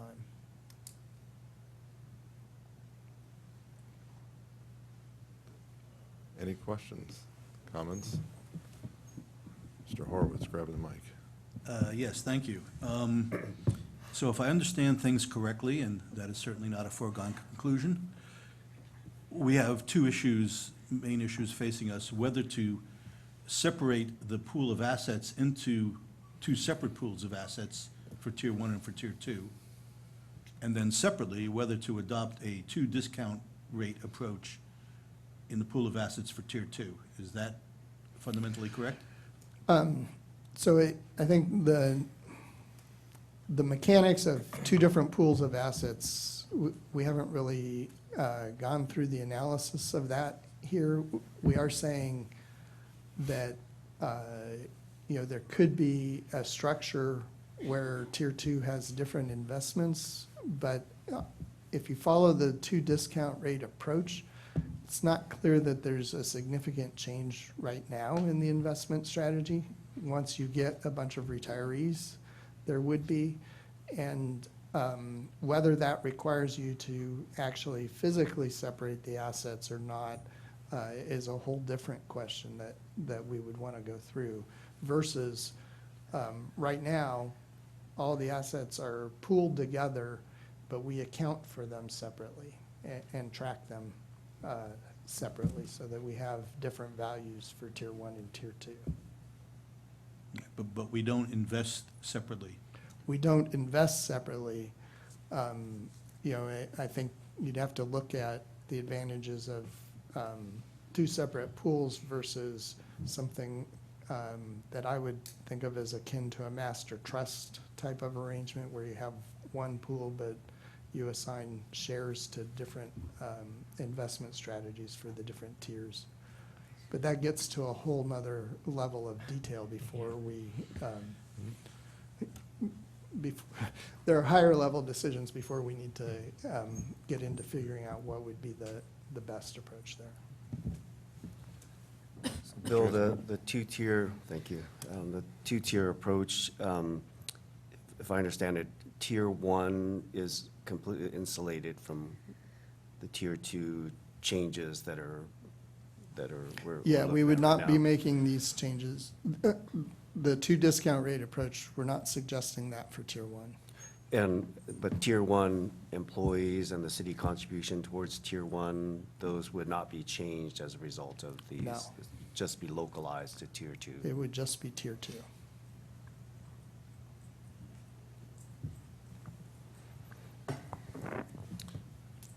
The audience has been provocatively quiet. Yes. I know you're uber eager to dive into the actuarial science fund that we get to deal with. Are there questions or comments or thoughts on any of the things that have been talked about here? I'm eager to hear your thoughts on it. I also understand that sometimes this gets pretty meaty and don't really know how to word our questions. And so if there's thoughts or questions, I'd welcome them. And I know the board wants to hear from you if you have thoughts or questions, or you want us to be thinking about particular things. And maybe while that's happening, Bill, could you maybe just give us some ideas about the triggers that you're talking about? That's kind of intriguing to me. So we could do triggers based on funded status or contribution levels, for example. So that the idea would be that as the city's burden on Tier 1 eases, that we would use some of that savings to transition Tier 2 to this other approach. And so I guess the easiest thing would be to tie it to either contribution levels for Tier 1 or funded status for Tier 1.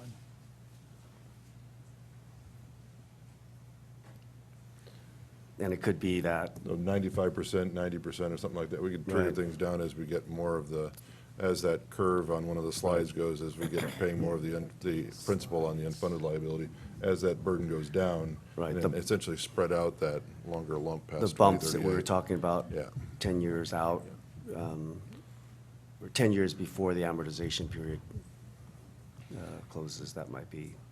Yeah, so if you look at this slide is the projection of Tier 1 contributions. So this assumes all assumptions are met. And if we're doing that, we probably wouldn't be triggering, well, those numbers, while they're going up, would become a smaller and smaller portion of the city's budget, hopefully. We didn't have do we have, actually, in the go to the model, we can show this same thing.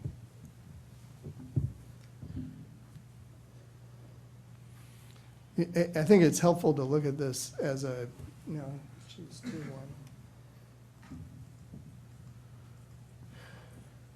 And then change this to percent.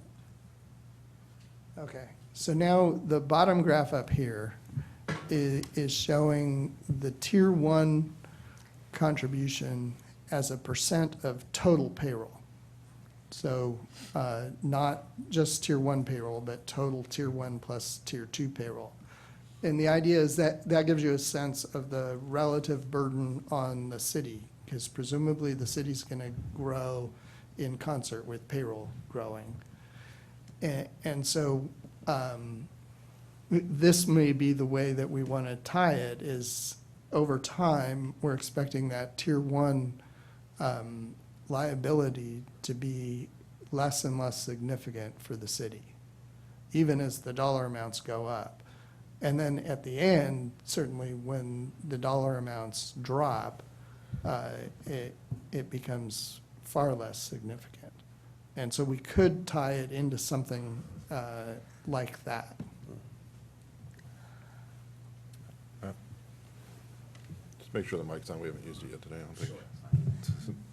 There we go. Hi, I'm Matt. I'm Mason with IFPTE Local 21. So watching these always makes me wish I paid attention more to my statistics classes in college. But I just want to make sure I sort of understand that today the presentation is not about the mechanics or what the legal or actual mechanics would be to separate the plans or the benefits or costs of this, but to sort of do an analysis of the two plans separately to understand sort of the potential investments moving forward, and also look at this second having two rates associated with Tier 2 potentially in the future. Yeah, so it's really looking at a high level at the ways that we might manage the costs Got it. going forward. And really, the only significant change we're looking at potentially is, do we want to do something different on Tier 2 to prevent it in the long run from becoming too volatile? And do we want to incur the costs of that change now? Or do we want to keep that as something to look at down the road? Okay, thank you. Please. Bill, I'm sure you're going to love this question, but if I understood you correctly, again, this is very high level. It is certainly helpful for the board and stakeholders to understand the implications. But if I'm just struggling to understand if there's a time where this become more of an issue that we need to deal with, how far down the road that is. do you have a sense of what are we talking about? Just for the average person, are we talking about 5 years from now, 15, 25? What's your thought on that? Well, so assuming the economic environment's the same as it is today, the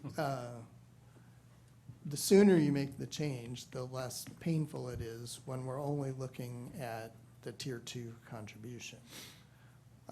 The longer you wait, the bigger the adjustment on the Tier 2 contribution you're potentially looking at making. And there's no like point in time when you should pull the trigger. But that's why we raised the question about tying it to how Tier 1 is paid off, because there are offsetting effects. Even though they're not necessarily directly, because Tier 2 members are gonna make an actual contribution. It's gonna affect their actual contributions when you make the change. Well, and I think if you just look at your chart and peg it like 2027, you see areas where there's potential for even, I mean, as things even out, and keeping that flat as a percent to, over time, that gradually, again, it's fairly tangential, and not really meaningful in the next 8 years or so, but after that, maybe that's when it increases. But even if, one of the things we did in 2009 was to realize that this lump, when we were dealing with this rolling amortization stuff that was sort of maddening, like how are we gonna pay for this? Initially, they wanted to lump that thing down to 20 years, and that nut was sort of insane as to what the costs would be for something that had been rolling around, no pun intended, for quite a while.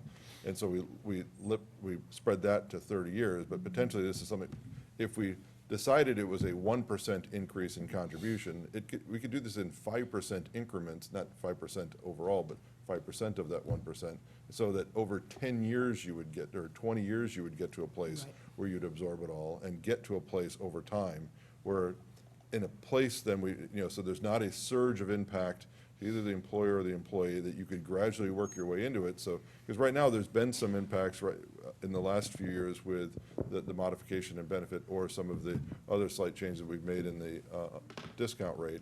I think we have to be thoughtful in that and spread that out over 10 to 15 to 20 years so that it's more absorbable, and also then provides that security on both ends.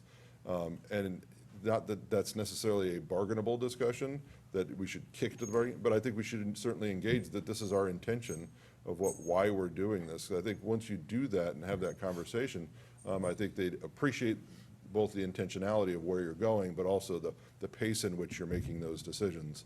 Because then certainly you could pull back if something drastic happens in the markets or in the employment schemes going on, or, you could accelerate if need be. But that way you'd have some kind of, since it's not an urgent, we got to do this in the next 5 years, we don't have to pound on it, but it certainly could be putting ourselves in a trajectory that's more absorbable across both sides. But do it in a big open discussion so people can understand the impacts and why we're doing it, and see if, because really they're the ones paying for it. What makes best sense to them? Yeah, I agree. I think that's a really prudent approach, not to put off the discussion for 10 years, but to have the discussion now and talk about how can we get there. And I really like the idea of phasing it in. I think that's good for the members, and as we can see, it'll be good for the city as well. And just knowing in advance what's going to happen, as opposed to the decision that had to get made in 2009, was pretty jarring. And we're still 10 years later, dealing with those impacts. Yeah, we still got stink eye from the budget director on those things, when he has to, as he sits in the audience. Gradual is good for everybody, so especially if we can figure out a plan forward.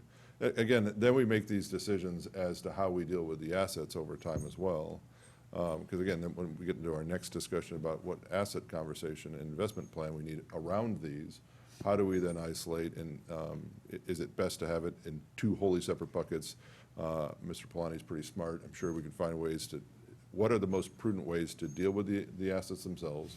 And I don't think it's an urgent, again, presupposing. It doesn't sound like it's an urgency have to be decided this moment, but certainly we should be putting ourselves, and it's great to be having these conversations now when we don't have to knee-jerk reaction on these conversations. Ms. Sun, did you? Yeah, I have a couple of questions. One is why, in a suggestion slides, why do we always pack that the tier 2 decision to the tier 1 pay downs? I thought that the assets and liability are accounted separately in your actuary. Why is the package exist? I don't understand. Why do we have to wait until tier 1 pay down to trigger some actions? Tier 1 may look another 20 years to get paid down, and God knows, I don't know if the 20 years is going to get paid down. And the second one is, if we continue manage all the assets in a commingled pool, what's the best course of action for us to do that? I just feel if we do that, it seems to be but quite a bit of confusion.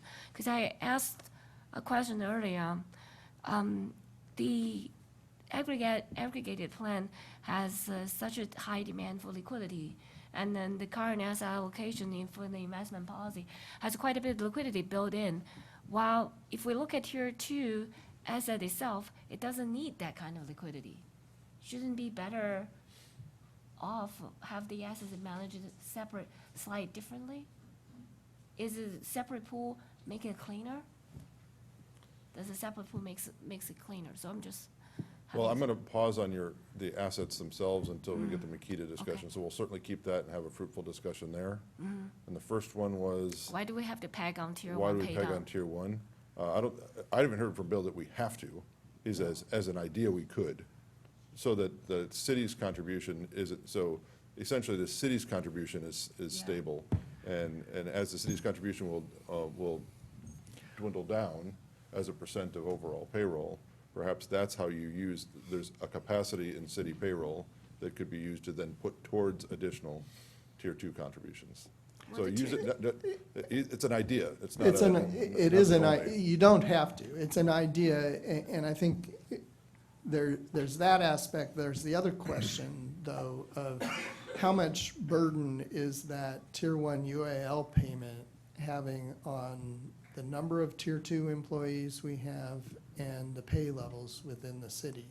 Because it's certainly a large impact to the budget.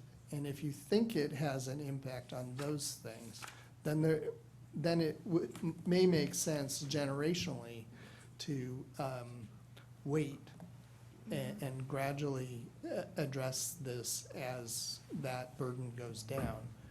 In effect, we're saying tier 2 members, although they're not directly paying for the tier 1 UAL, the tier 1 UAL has an overall impact on the city that affects both tier 1 and tier 2 employees. Yes, in a way, but I But thought. that's just a philosophical thing to think about and how you want to play it, because there is no direct connection. You're right. There is no direct connection, and so you could argue, no, we want to do it right now, which is why there are both options on the table. I'm trying to figure out what's the relationship, because I know the city has a huge burden on the tier 1 non-funded liability. I thought maybe starting from last fiscal year, the city changed the presentation on the unfunded liability payment, and then it's not dialed due to each active employee, right? It's just the unfunded liability contribution by the city is let's say 300 million. City just pays for it, 300 million. It doesn't really divide that 300 million per employee, does it? I'm not so sure about that one. I don't think Oh, that's. you're talking about as an overhead unit cost on tier 1 versus tier 2. So they're paying it as a dollar amount as opposed to a percent of pay on Yeah, I don't think individuals. it's a percentage pay anymore. It's just a That's dollar correct. amount. Yeah. No, it's not, and it's not, well, I don't know how the city ties it to individual employees, and I don't think we're going there. We're just saying you could take the viewpoint that if the city didn't have to make that $137 million payment, that it would affect other things in the city's budget, including being able to provide more services and presumably pay people more as well. Now, whether that would actually happen or not, I don't know, but there's $137 million on the table here that if the city didn't have to pay, would go somewhere else in their budget. Yeah. So I would propose, I think the idea is interesting and merits some more investigation and putting some numbers behind what things might look like, and having another discussion in, say, like December or so you have a couple months to put some things together. Having another 30 or 45-minute discussion again at the board meeting, and just kind of what do these things do? What is this, again, just a more detailed discussion on what it might look like. And then we can see if there's actions that need to get taken. Because again, this is very squishy, and I'm much more, show me what actually means in numbers, and you're using some hypothetical things. Let's look at some actual numbers to see what those costs are and what it would look like, and a potential couple phasing opportunities, and a potential couple triggers that might be interesting to take advantage of, again, getting more assets aligned to those Tier 2 members when they're ready to retire, and then securing them so that they have a greater chance of less volatility. I think it's interesting, and that's why I'd like to explore it a little bit more, and I'd like you to do more studying on it and come back with some more detailed ideas in, like, say, December, so you have a couple months before we get into all the actuarial stuff fun for the next evaluation. Well, we'll be, I know, you get, December, we'll be hopefully presenting the valuation. well, then you'll already be here, so it's perfect. Well, and so we can build it on the 2019 numbers instead of 2018. Sure. Do you agree, disagree? What are your thoughts? Well, can I just add? Yeah. Well, first, thank you for the overall analysis. And if I understood, the conversation was really meant to be really brainstorming Yeah. and very loose, so there wasn't any conditional action per se, at least from my perspective. That wasn't me, I promise. The question, or maybe the comment I had around the Tier 2 discussion is it the case that we're trying to solve for generational equity? Is that so I'm trying to reframe, like, what is the thing that we're trying to solve for, or what is the benefit that we're trying to create for the employees? And I heard generational equity at the total plan level, Tier 1 and Tier 2. Yeah, I think, Is that fair? I mean, I might be going down the wrong line as well. It's very, no, I think it is a fair way to think about it. And, so there is a generational equity aspect to it. If you're just looking at Tier 2, and the idea is when the plan gets mature, you would want the retiree portion of the portfolio invested more conservatively. The generational equity argument is, well, those Tier 2 employees should have contributed to the asset level needed to do that. And so that's what this is proposing, is that they contribute to it so that we have a plan so that when we get to that point, we have the assets to do that, to invest their retiree benefits more conservatively. okay. And so that is the argument. It gets mixed in then with the overall plan and the Yeah, I wanted to set that generational aside. equity Like, if I was a aspects of retiree, how would I think yeah. this is actually going to benefit Yeah. me? It feels akin to, and again, I'm even making a roundabout analogy, is like to target date type of funds, right? You simply want the risk to roll off as you're going down the path. Right. So I And just wanted to I make sure think that the- that was clear as to why we, like, I know there's all these elements of the details, but I wanted to set that aside because we are talking at a higher level principle of what form, what structure. And I also probably went down the line, is this about demarcation of Yeah. Tier 1 and Tier 2 because of their very different profiles? Yep. I think the initial the reason for the discussion at the highest level is, let's set up Tier 2 for maximal success. Yes, And that's really, and then.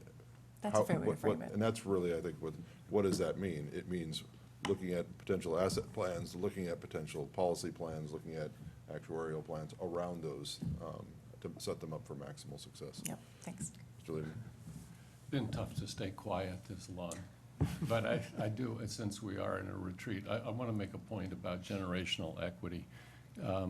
Nice concept, has absolutely nothing to do with your fiduciary responsibilities in stewarding a pension fund. There is no fiduciary responsibility that includes generational equity. It's a nice idea. It's a good theory. All other things being equal, it would be nice to have each generation of members carry their own burden, and the city for the period that services are rendered by the employees, to have that fully paid for, both compensation is an issue for public employees of current compensation and deferred compensation. And it would be nice for each generation of employees, while they're working, to have their current compensation paid to them and have enough money put away to earn enough so that when they retire, the next generation isn't paying for it. We gambled with Tier 1. I don't mean that in any pejorative sense. We gambled with the funding of Tier 1 and lost the gamble so far. We're 50% funded on Tier 1, essentially. When I say gambled, we made projections of mortality, we made projections about what the markets would return, and we came up short. To me, the goal here for the board to consider are mechanisms by which we don't repeat that for Tier 2. We have the opportunity for Tier 2 to do something about the funding today so that we never have to go through what we've had to go through with Tier 1 and the underfunding. Our obligation as a board is to pay the benefits when they come due. We take into account the city's ability to pay, we take into account the members, but for the first time, the members are going to be sharing in that unfunded liability. That's never happened before.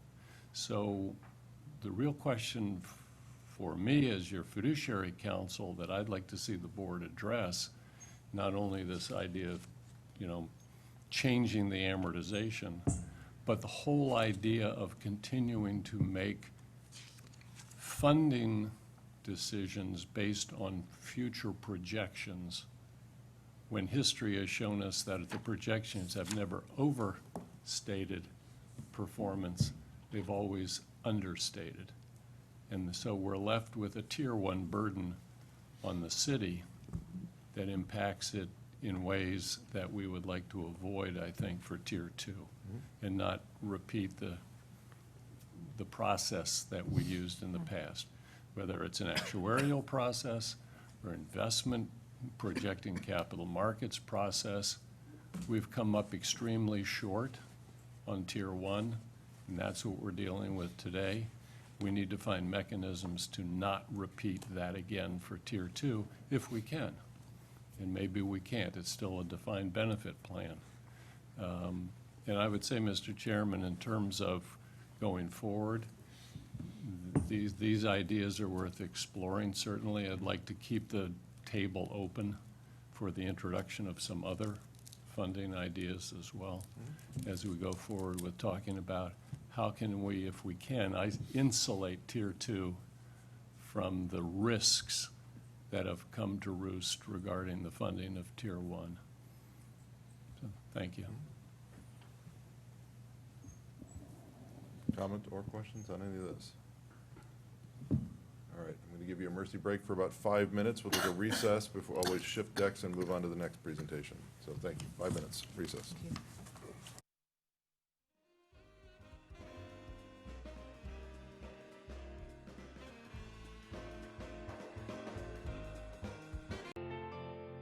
Welcome back. We're going down to item 2. This is the discussion on capital market expectations and potential impacts on plan funding status, including existing or new policies, principles that would be employed in responding to a significant change in funding status. Good morning. Our goal is not to go through necessarily every single slide, but to hit the high points and hopefully allow for more discussion and questions. So the point of this presentation is to talk about what the most appropriate asset allocation is. A secondary concern is, do you want to have 2 separate asset allocations if you break out the Tier 1 and Tier 2?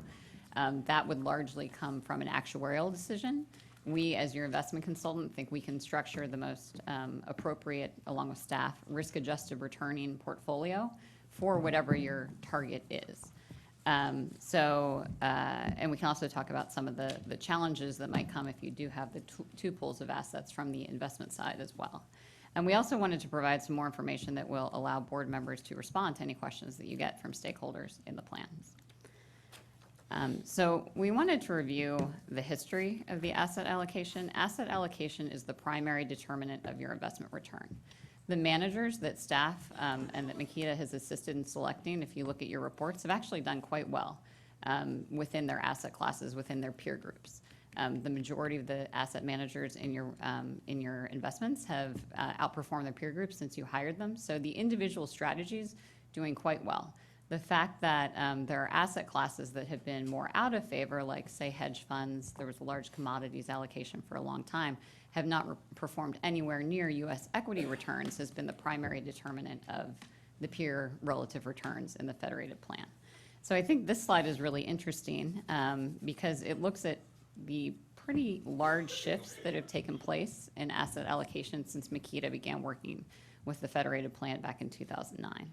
So you can see on the left, when we came on board, we worked with the staff at the time to develop an asset allocation. And you can see in this first column, it was about half global equity, 20% fixed income, and 31% in alternatives. Then sort of 2 CIOs ago, there was a major shift, and you see this in the second column, to 20% in real assets, primarily commodities, and 25% in absolute return, which is hedge funds.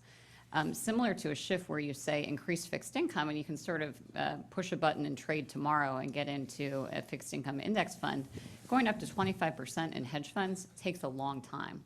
A separate consultant was hired. These are funds that aren't very liquid. Typically, it takes 6 months to get out. There might still be a sub piece after that. And it also took a long time to research what funds were going to be hired and how that was all going to work. So commensurate with that, other asset classes that have returned well since then, like say private markets, were sort of put on the back burner for a while, and there wasn't really investment made in say private real estate and private equity during the years that this hedge fund allocation was being built up.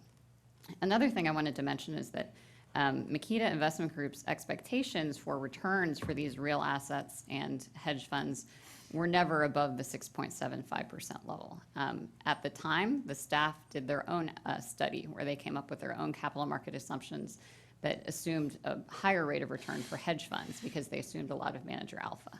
So I think there's been some discussion around we haven't hit our projections for investment return. A lot of that has been implementation related rather than the board setting an asset allocation that we didn't believe would be hit and that we haven't lived up to. Let's see. So then we moved in August 2014 under the next last CIO, moderated that hedge fund exposure a little bit, moderated the real assets a bit, and diversified it from just commodities. And then in October 2017, we moderated it even more. So now we don't have the column for the current, which we'll talk about later, but we've moved back sort of to what we had in 2010 in some ways, with a little bit more equity, a little bit more basic fixed income, less commodities and hedge funds. So I think, we were asked to talk about sort of lessons learned with this presentation. And one of the big ones has just been that these big shifts in asset allocation haven't sort of allowed us to hit our projected investment returns over time because it takes a long time to build and then sort of unwind, especially hedge funds. So looking at just some peer practices we wanted to talk about briefly. So shifting over to what peers have been doing in the space, that starts on page 4, and trying to get a better understanding of what US-based public pension plans were doing asset allocation-wise. Makita Investment Group partnered with NASRA at the end of last year to conduct a survey in which 39 plans responded of various sizes. You'll see there depicted in the graph, representing assets from $1.5 billion all the way up to $352 billion. So the results of that peer review were quite interesting. Noted on page 5, you'll see that 43% of US-based plans in that survey noted that they review asset allocation every 4 to 5 years. 30% of those plans note that they review every year. And then shifting to page 6, we'll note that it's one thing to talk about asset allocation. It's another thing to implement new asset allocation. So on page 6, we note the frequency of changes in which 45% of plans make changes every 4 to 5 years, and roughly 18% of plans make changes every year. That brings us to where we are kind of in the marketplace today on page 7. NASRA also surveyed 127 public plans, and we'll note that the median investment return assumption is 7.25%. We'll note there has been a downward trend in investment return assumptions over the past 20 years, which represents much of what Chiron had touched base with on their implied risk premium slide. And interest rates have decreased substantially, and the ability to hit high assumed rates of return have decreased with certainty. That brings us to page 8, which kind of highlights the secular decline in investment returns that we're seeing. We'll note that in the 80s, it was a near certainty for pension plans to hit a 7.5% return. You'll see in 1980, 1985, there's a 99% chance and 98% chance of plans obtaining a return of 7.5%. Here in 2019, the investment landscape is very different. Interest rates have decreased substantially. Expected equity returns have decreased substantially as well. And the probability of earning 7.5% is down to roughly 32%.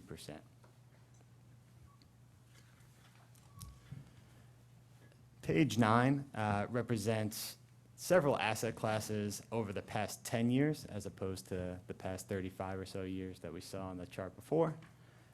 This compares asset class returns from 2009 to 2019, where you could see that in generally every asset class, you're obtaining less return for either the same or more amount of risk, with expected return designated there on the left side of the page and standard deviation measuring risk on the bottom of the page.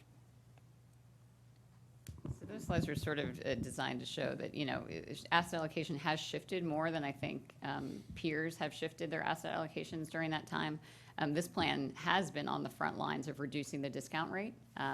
That said, one of the reasons that you have the low funded status is because your assumed return is lower. That doesn't mean that's a bad thing to have moved down, but just so that everyone's aware of that dynamic. If you did have the 7.25% expected return like peer plans, then your funded status would improve. So we then get into some analysis on the current portfolio. As everyone knows, we cannot predict investment returns. We don't know what the market's going to do. We can look at the historical market environment and look at different things that are happening in the current market environment to try to develop an expected return for each asset class, a risk or standard deviation level for each asset class, and then a correlation to show how those asset classes will move together. So mean variance optimization is the basis for how we project investment returns. But that's not the only thing we look at. We also look at stress testing, different historical scenario analysis, and different proprietary analysis to try to look at differences between portfolios. So we get into portfolios, your current portfolio, and some other potential portfolios that you could consider, all of which take a bit more risk and have a bit higher expected return. This is something we've talked about with your investment committee already, and that we don't expect anyone to take action on. We know there's no action items today, but wanted to talk about how the portfolio might look in different market environments or with a total expected return if you were to shift your assets a bit. So in the left two columns on this slide, you can see the current allocation. So the current allocation has 25% in cash equivalents. You can see that halfway down the page under low beta. One of the things that we believe is already within the current adopted asset allocation, but we wanted to talk about with the board, is to potentially move 20% of what's in cash now to short-term investment grade bonds, which would modestly improve the expected return, would also leave the standard deviation the same. You'll see at the bottom here, we're showing our expected return. These are average annual expected returns for 20 years in the top line, for 10 years in the second line, and then our risk level. So ideally, you want to try to get the highest return you can for a lower level of risk. But of course, the sort of correlation between risk and return is that the more return you want, the more risk you have to take to get there. We also show the VERIS standard deviation. So VERIS is your risk consultant. And the policy in the investment policy statement right now uses VERIS's standard deviation numbers. So every consulting firm develops their own expectations for expected return and standard deviation. None of our numbers are going to be exactly right. They all use different sources. The main thing to look at here with the standard deviation numbers is just relative differences. So it doesn't matter too much if it's 9.2 and 11.6. What matters more is, do you adopt an asset allocation, how that goes up over time? Because one thing that we've experienced recently is nobody is hitting the standard deviation expectations that we put in place. Markets have been, despite perhaps what you see in the financial news, remarkably not volatile over the past several years. So most folks are experiencing a standard deviation that is below what anyone is projecting. Then in the last line, we show the probability of achieving your discount rate of 6.75%. In terms of, something we talk about with boards is what's the relationship between the discount rate that you set with the actuary and what you target on the investment side. Every board looks at that differently. There's no sort of requirement that says you must adopt a portfolio that gets you your discount rate or you must adopt one that's higher. In general, when we work with boards, folks generally want at least a 50% probability of hitting the discount rate that the actuary has come up with and that you've adopted. In some cases in the past, when we've done work with prior staffs and the prior board here, the staff decided, we would recommend an asset allocation that actually has a lower than expected return, a lower expected return than your discount rate, because either we expect that we'll be moving the discount rate down in the future, or, we work with plans that have an 8.5% discount rate, and they say, that's not really reasonable, so we're only going to adopt an asset allocation that's expected to get 8%. Or whatnot. So there's that relationship between the discount rate and what asset allocation, what expected return you adopt is not set in stone. Every board looks at it differently, but generally you want to have a higher probability of hitting that discount rate than lower. One thing that Chiron talked about and that was discussed before is the immunized cash flows. So we had talked about needing more liquidity to pay benefit payments as your plan changes in composition. So that's under cash equivalents. You can see the cash equivalents number never drops below 5, because 5 is what's expected to pay the next 5 years of benefits. And that number would be expected likely to grow over time as those benefit payments increase. We talked about liquidity, where you get income and how you might need more liquid assets as the plan composition changes over time. Different folks have approached that differently. Many people have said we need more liquidity, let's do more in bonds, let's do more in cash. Some people, like one of the San Francisco plans, have said we have a really highly mature private markets portfolio that distributes cash every year, because these are 10-year typically partnerships in private markets and private equity. And so we expect that the distributions from those funds will actually provide us more liquidity over time. So there are different approaches to how you shift your plan to being more liquid. You'll also see most of these alternative allocations reduce hedge funds, increase equity, and also typically leave the sort of other allocations to core private real estate and private markets and that sort of thing the same.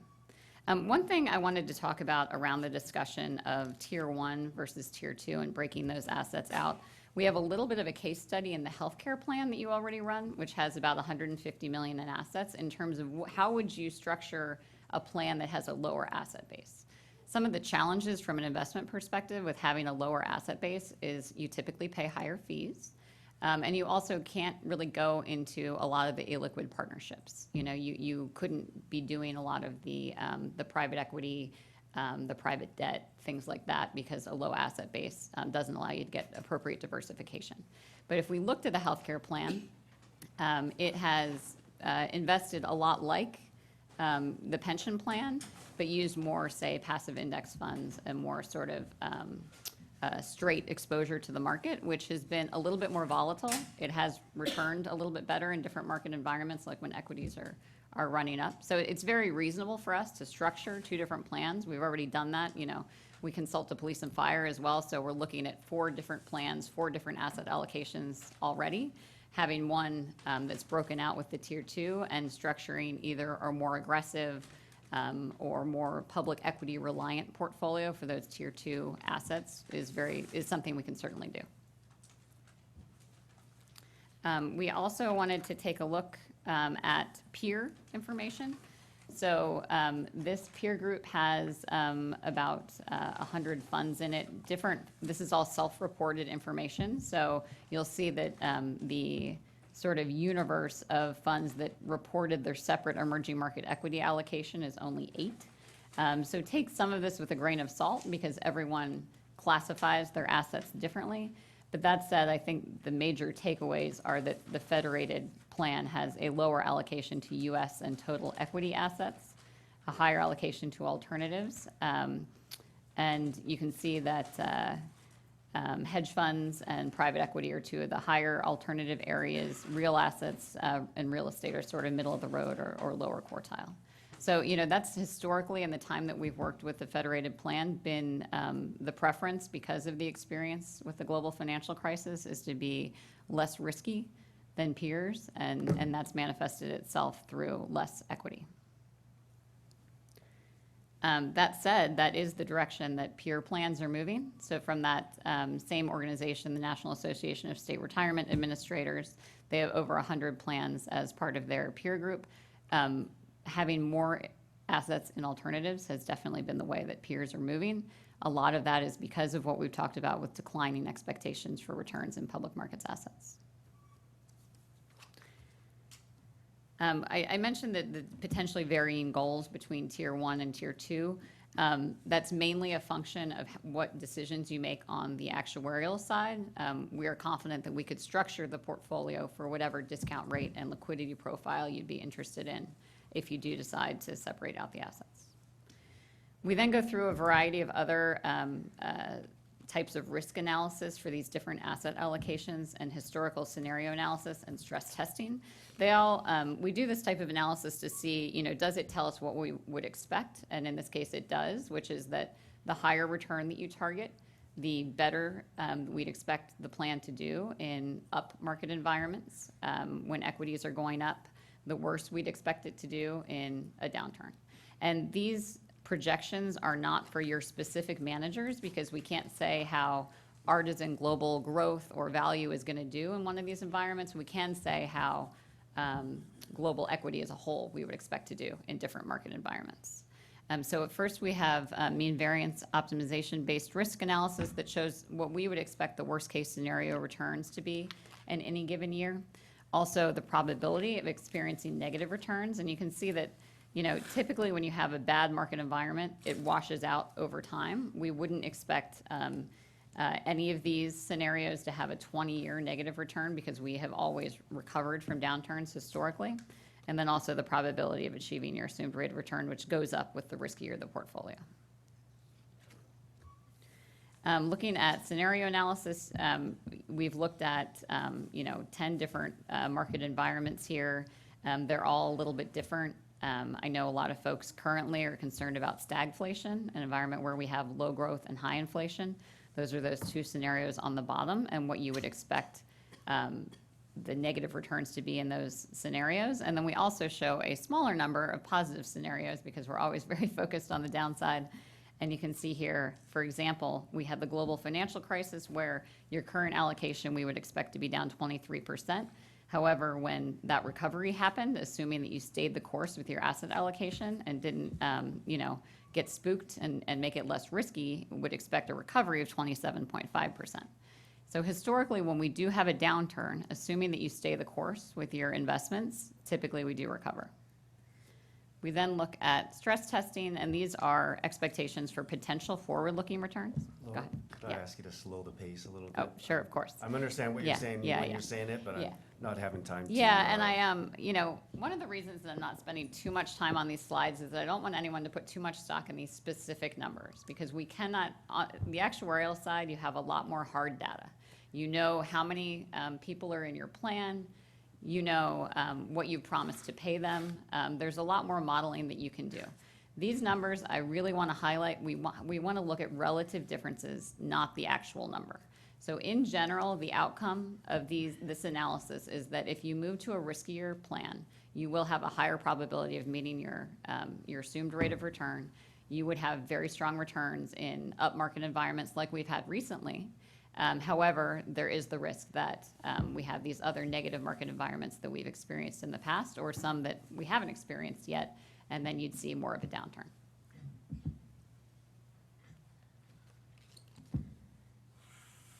With that, I think 23 is a slide that makes sense to look at. One of the things we've talked about with your staff, and we've read your grand jury report for the plan, one of the considerations in there was that a sort of takeaway that was stated is that there were too many managers in the plans. And so we wanted to do an analysis because our feeling is that you actually have a pretty concentrated, high conviction portfolio relative to peers.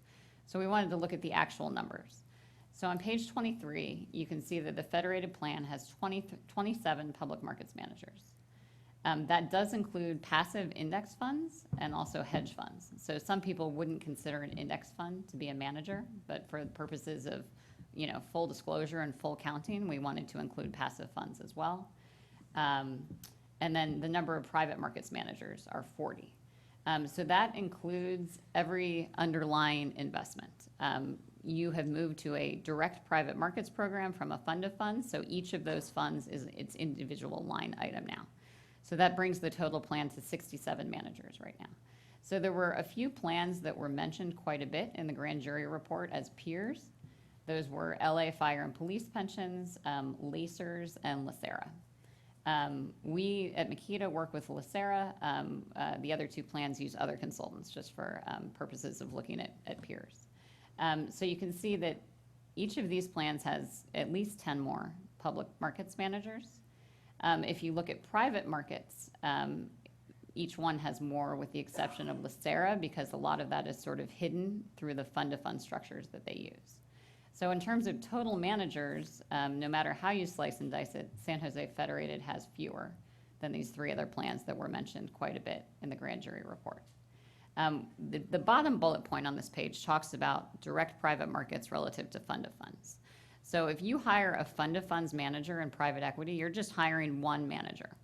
And say it's Abbott or Pathway. There's a lot of different fund of funds managers out there. And so they're going to hire a bunch of underlying funds. So you're paying them, and then you're also paying all those underlying funds. If you have your staff and your consultants and everyone select direct partnerships, you're only paying that direct partnership. So you're saving money. And if you look at historical returns over time too, historical returns for a direct private markets program have been much stronger than a fund of funds, in large part because of that double layer of fees, but also because you're not over diversified, you're investing in high conviction names, and of course you need staff members that are knowledgeable enough to be able to select good funds. You do currently have that full staff built out in place that's selecting direct funds. So that's the biggest determinant of how many managers you have in your plan is whether or not you do direct private markets, which have a lot of benefits in terms of fees and returns, or you hire one fund of funds, essentially farm it out, and then it's going to just show up as one line item on the report. So I think for somebody who's not in the investment industry and sees the report that's put out to the public that has private equity managers as one line item, that looks like one line item. And then if you dig further into the public data that's out there and you find the report for that private equity portfolio, you find that there's potentially hundreds of underlying managers in there. So we just wanted to provide this information as sort of to sort of arm the board members with more information should you get questions on this particular topic. And it's not necessarily apples to apples. No. Because to the extent someone uses fund to fund, they might have less staff, less contracting, but they're paying more fees.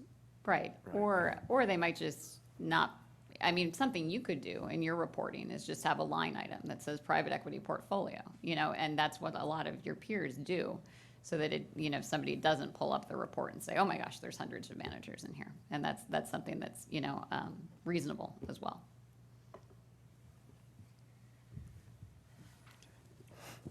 terms of takeaways. Mr. Horowitz, do you have any? Oh, go ahead. Well, maybe you want to wrap up, and I have a number of questions, so. Okay. Yes, we're almost finished with the main part of the presentation so that we can have a discussion. In terms of lessons learned, I think, we've read through the grand jury report and would agree with, as I'm sure, everyone here would, that there is some duplication of efforts required with the two-board structure, and that there was a decision to be more risk-averse, and that's led to poor returns relative to peers. I think, some of the bigger lessons learned that weren't in the report were just around what we talked about the shifts in asset allocation. With the shifts in staff and board members, different folks take, different tactics to try to get to the assumed rate of return. And because of the necessity of spending a lot of time investing in new strategies, trying to get out of new strategies when that changes, having a long-term perspective and hopefully a staff that is now fully built out and stays in place over time, to us is a really huge determinant of success over time. So happy to address all your questions. Sure. Well, going back to page number 3, showing the history of where we've been. Yep.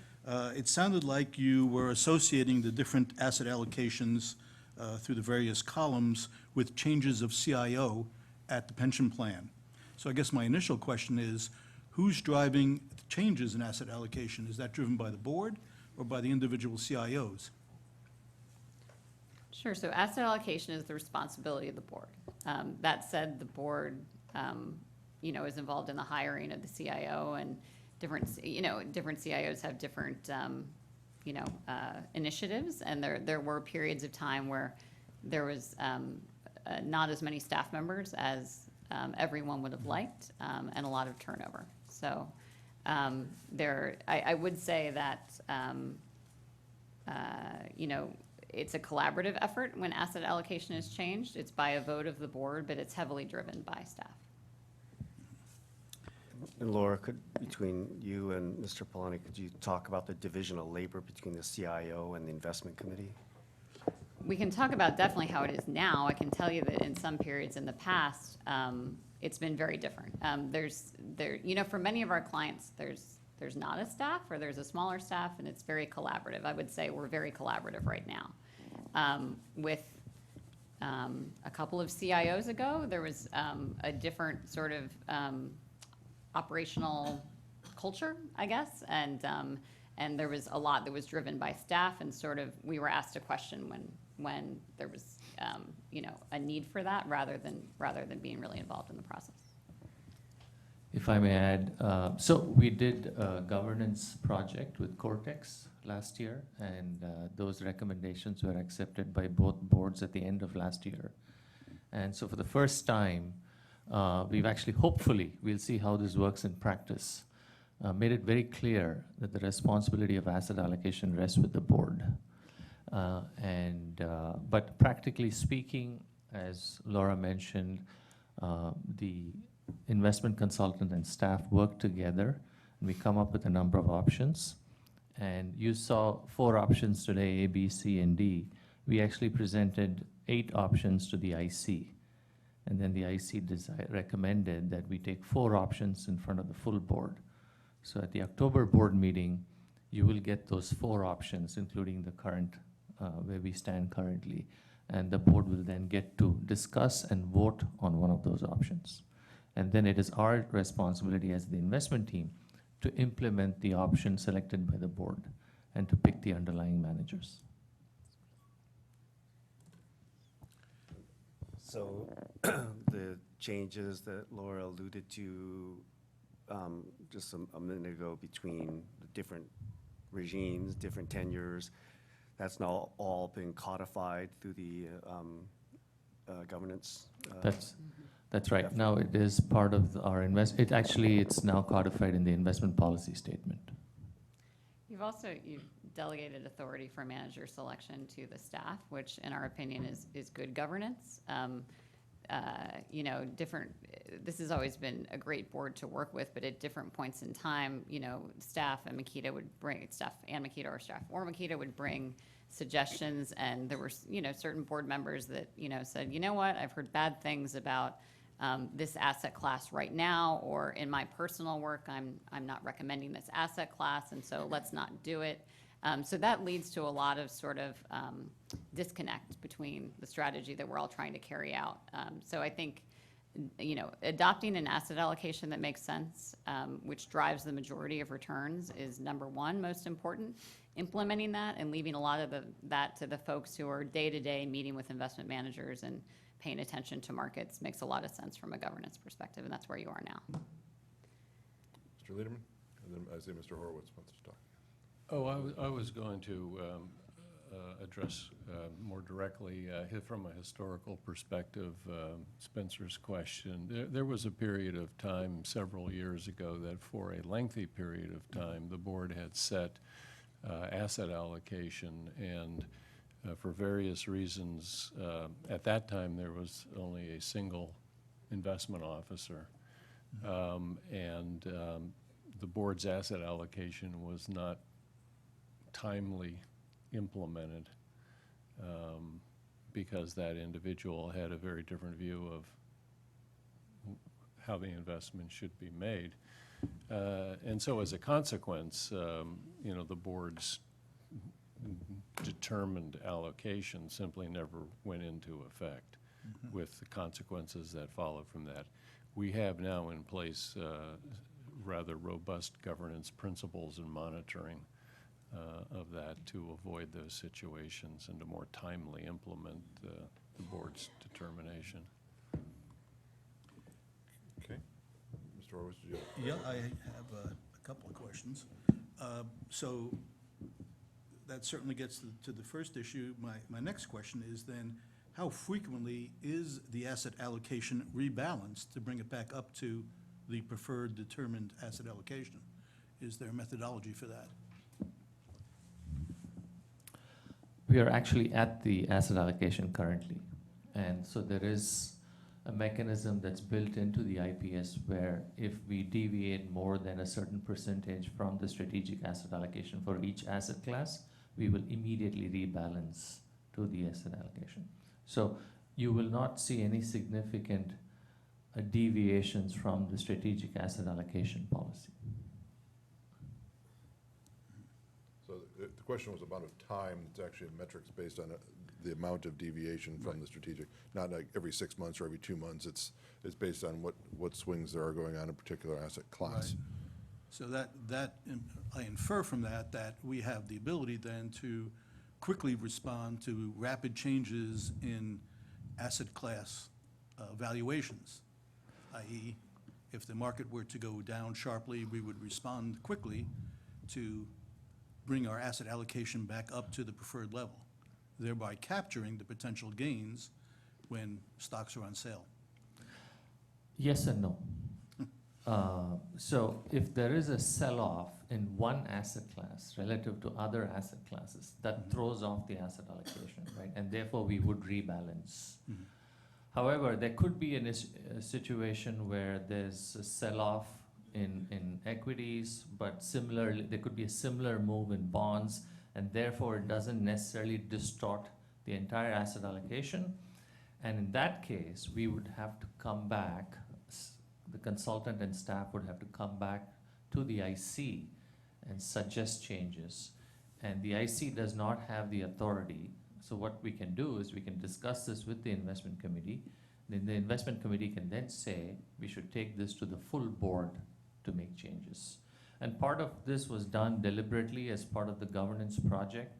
There was a feeling that staff was not adhering to the strategic asset allocation. So we wanted to make it very clear that the board sets our strategic asset allocation, and it's staff's job to actually stick to that strategic asset allocation. Any change that staff wants to make will have to be approved by the full board. So there could be some timing issues, as in, you know, when does the next IC meeting take place, or when does the next board meeting take place? And there might be maybe Harvey can comment on that, and if need be, if you know, an October 1987 happens, maybe there is a mechanism by which we could come to the board, convene the board or make a decision on changing asset allocation rapidly. I don't anticipate a situation like that, but I'm not suggesting changing asset allocation, but rebalancing quickly, which is a little bit different. yeah, the rebalancing happens automatically. But if you're saying that equities are on sale, and now we should move from low beta to equities, that's an asset allocation shift. And that would require the board's approval. I guess what I'm kind of hearing is, I don't think we do any tactical. We don't do any, that's right, we don't do any tactical moves. The investment team does not have the authority to make any tactical asset allocation shifts. Right, and again, I'm not suggesting that would necessarily be a good idea, but when the asset allocation will change rapidly if there's a rapid reevaluation in different asset classes. And our ability to respond to that quickly, I believe, will do much to increase our returns over time. You are right. Yeah. It has the potential to increase returns. Yeah, no, it's a great question, because rebalancing back to targets is the number one way that you capture the, you know, the bounce back after we have a negative market environment. This is what I'm suggesting, so. Well, the question, I guess, what is the definition of rapid? You know, is it? I'm sorry, the What is the definition of rapid? You know, is it a rapid well- rebalance? Is it, what is the right time? I mean, that's where you get into, how quickly can staff make moves to capture or to rebalance? Rebalance to capture, it's not, you know, how quickly can they do that? And that's probably the right question. How quickly Right. can you rebalance the portfolio? Right. Staff does have some tactical capability because basically our asset allocation is set with a target, but within ranges, high or low. And so within those ranges, staff can make some limited tactical determinations. Also, the liquidity of the portfolio gives us the opportunity to fund those kind of situations. And of course, the judgment call always is going to be, are you trying to catch a slippery knife, or is it really a buying opportunity? And that's why we have professional staff and consultants to try to give us the best views they can of those situations. But there is some limited tactical capability there to go within those ranges. But I do think your governance structure currently would protect from a lot of the things that were pitfalls in the past. Okay, it sounded like in the past, implementation under different CIOs was to resist or ignore or somehow to frustrate the asset allocation determination and not to rebalance based on judgment calls. Yeah, which yeah, is- I don't know if I'd, I mean, I think everyone's. Maybe I haven't used the right words to characterize it. Yeah, I think markets have been expensive for a long time. I think a lot of people could point to, look at where the PE ratio is for US equity, you know, and you could point to it 5 years ago, and you could point to it 7 years ago, and you could say, we're really worried about a coming downturn, and so therefore, we're going to overweight fixed income and cash. So I think everyone's heart was in the right place. But that said, the asset allocation, it's not so much that the asset allocation hasn't delivered what it was expected to, but that we weren't there, so it couldn't. And weren't there means, It wasn't implemented the way that the asset allocation was adopted. More questions, Mr. Horowitz? You said you had several. yeah, turning attention to page 11, it seems to me this is the critical page, and I think a lot of our decision-making is being led by the data presented here, especially with respect to expected returns and standard deviations. And I think if we look at your appendix, in some asset categories, we have probably some very good data about potential returns and historical returns, and because those are marked to market. But in a lot of alternative classes, these are not marked to market. And so the expected returns is, well, somewhat speculative. I mean, speculative, not that it's a speculative investment, although it very may well be, but speculative in the sense that we really don't know that much about what the return to hedge funds or private equity might be. There's a lot of execution risk with those asset classes relative to just, you know, market risk. And I can't help but note that the standard deviation for a simple 60/40 portfolio is substantially less, according to the Makita numbers, than any of the alternatives currently considered. Would you care to comment on that? Part of that is the relationship between risk and return. It also has a lower expected return, so we'd expect it to have a lower risk. Part of that is also the way that we develop our assumptions. So for private markets assets, they're only valued, to your point, usually every quarter, if that. And so it's going to look like private equity and private debt and private real estate have really low volatility. Really, that's just an accounting issue, why it looks low. And so we sort of artificially inflate the standard deviation for private markets asset classes so that our optimizer software just doesn't steer everything toward them because it appears that they have such low volatility. So, so the expected standard deviation for allocations that include private markets is going to be higher than what we think you'll actually experience when you take an Excel spreadsheet and do standard deviation. But we think it's more useful for decision making. I guess I'm curious if one were to also compare a slightly higher equity allocation, let's say a 65/35, would that not achieve a similar expected return but at a lower standard deviation to options A, B, C, and D? So if you increase the equity and decrease the fixed income, your standard deviation is going to go up just because equity has a higher standard deviation. Right, but But it would still be lower likely Thank you. than the ones next to it. Yep. Exactly. Other questions? Comments? The audience dwindled, so I don't know if there's many in the audience who have questions. We think we're more interesting than the actual. It's not a competition, this isn't a popularity contest. May I ask a question? Yes, please. If I may, Laura, just a question. Just looking at your median expected returns, 10 years and 20 years. So what is it that causes Makita to believe that in the out 10 years that the performance will be significantly better? And when I say the out 10, to go from let's just take the current cash, the first column. If over 10 years the expected return is 7.2 and over 20 years it's 7.7, that means in the out 10 years, you're actually saying it's going to be 8.3 or something like that. And that's across the board. So can you tell the board, explain to the board what gives Makita the confidence that the market is going to outperform that much more in the 10 years out than in the forthcoming 10 years? Yeah, I don't know that I'd use the word confidence, mainly because, we have no interest in whether or not you steer assets to one asset class over another. We don't manage any assets, our fees don't change. Right. It's actually easier for us if you pick a way risk-averse, portfolio because you have a higher likelihood of hitting it. But I will say, it's not a confidence situation, but based on the data, and we've been around for 40 years and developing an asset class study every year for 40 years, which is primarily driven by valuations. Valuations are very high right now. So if valuations are high, typically in the next subsequent 10-year period, we're going to have some sort of correction. Once you have that correction, the chances of continued upswing after that are higher.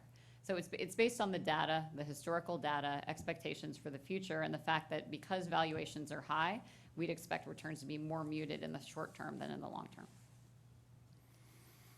So it's just a reversion to the mean? That's a big part of it. That's not the only thing that we look at, but that's a major part of it.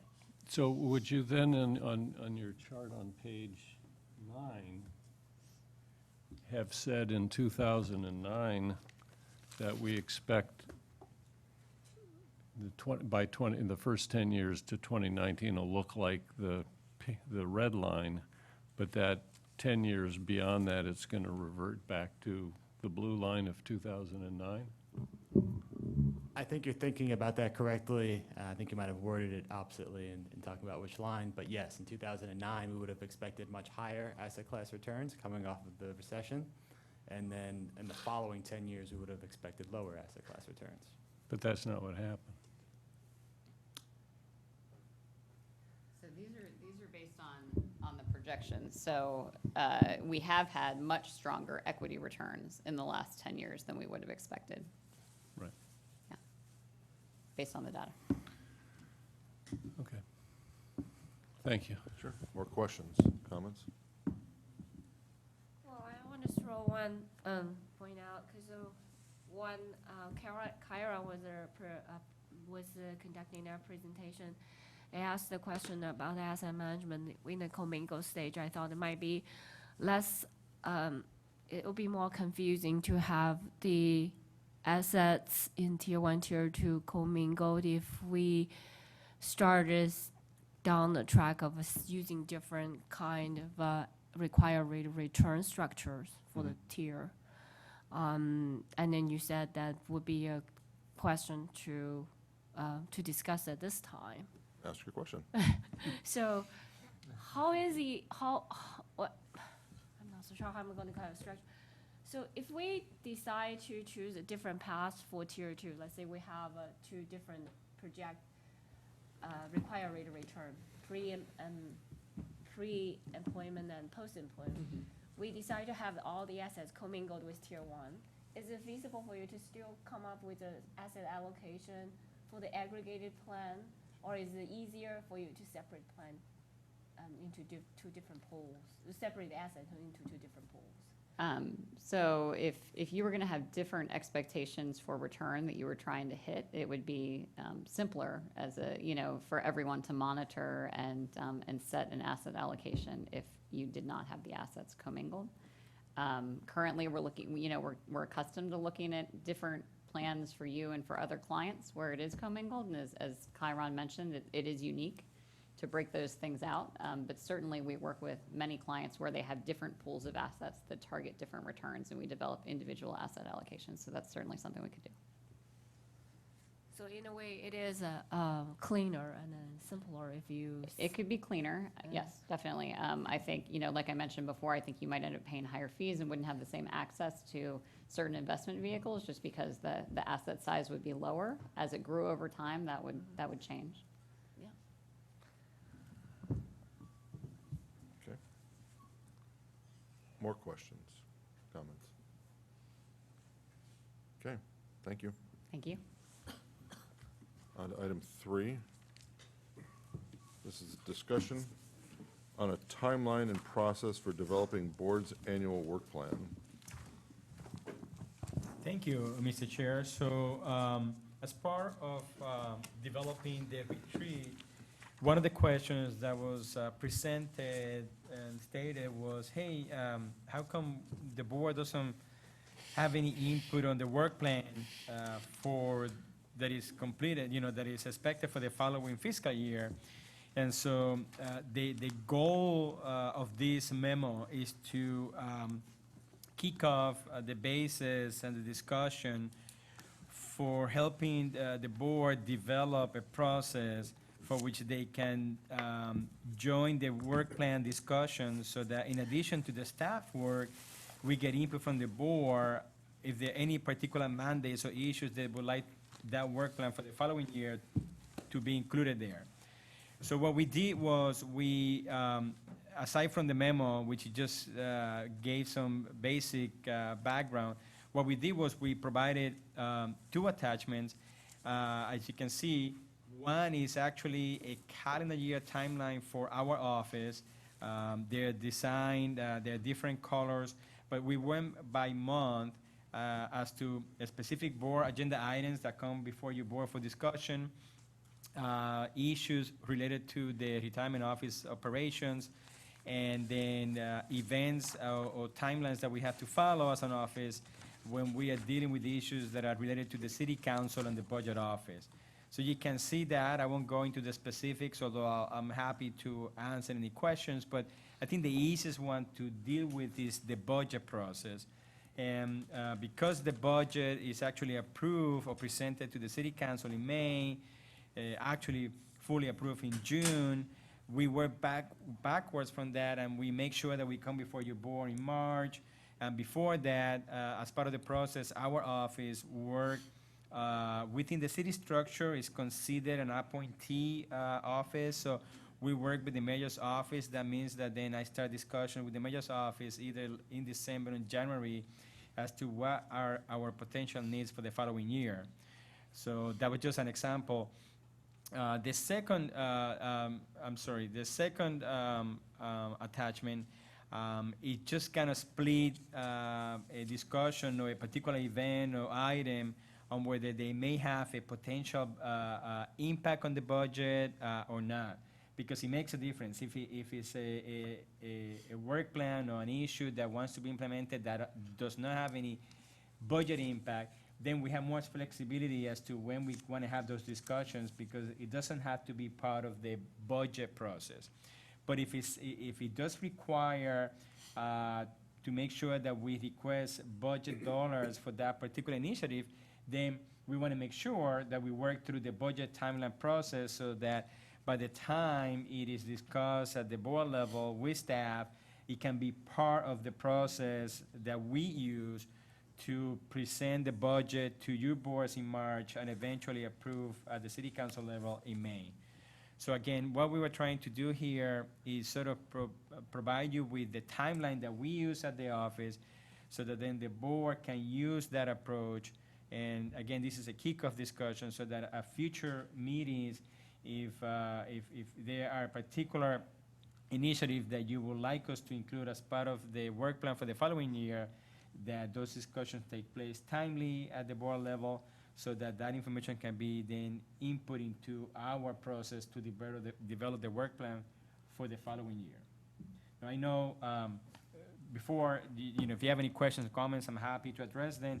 I did discuss these issues, obviously. I met with Trustee Son and Castellano when we developed the agenda. I also know Trustee Castellano has some further comments. This particular approach was to help your board get into a process for develop a work plan for the following fiscal year. I know Trustee Castellano was also interested on kicking off a discussion on how we can take this kind of process and then use that as a basis to develop a more strategic planning process for the full board that, of course, take into account more than just 1 year. So I just wanted to make that point because I know he has some comments on that as well. Yeah, thank you. Yeah, so Trustee Sun and I were an ad hoc subcommittee of sorts to work with staff in preparing the agenda for this retreat. And for this particular item, my input was that as far as I know, we don't have the board doesn't have a strategic plan, as in mission, vision, that kind of thing. And I think the value of that is it's really not necessarily the output that we would get from that, but rather the discussion, the conversation amongst ourselves. I'm not sure, for example, that all the board members, if you were to ask us individually, what's the mission of this board? I'm not sure we would all have the same answer. What's the vision for the future for this board? I'm not sure we'd individually all have the same answer. And so and I think there is a value in having that conversation so that we all are thinking about where we should be going. And the other added element to that, I think, is where are we at with regard to the mission and vision? Are we doing well? Are we already there? Because that delta would dictate where we would want to put our board agenda priorities. So I don't have a thought right now about where those priorities should be. I think there's really a conversation to be had beforehand. Again, mission, vision, and then a current state.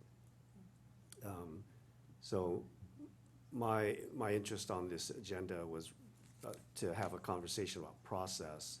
What can we build in to what the board does on an annual basis? And it definitely makes sense to work around other processes like the budget process, so that to the extent we do have a priority that requires some kind of funding or some other kind of alignment, then we can build into that, into the budget process, for example. But it's really about having a process, whether it's an annual or biannual process of looking where we're at and what we need to do to close the gap. I mean, I think that probably each one of us, if we envision successful organizations of which we've been a part, there is a plan, there is some sense of where we should be and where we need to be, what we need to do to get there. So I'm just suggesting that we do something similar in this body.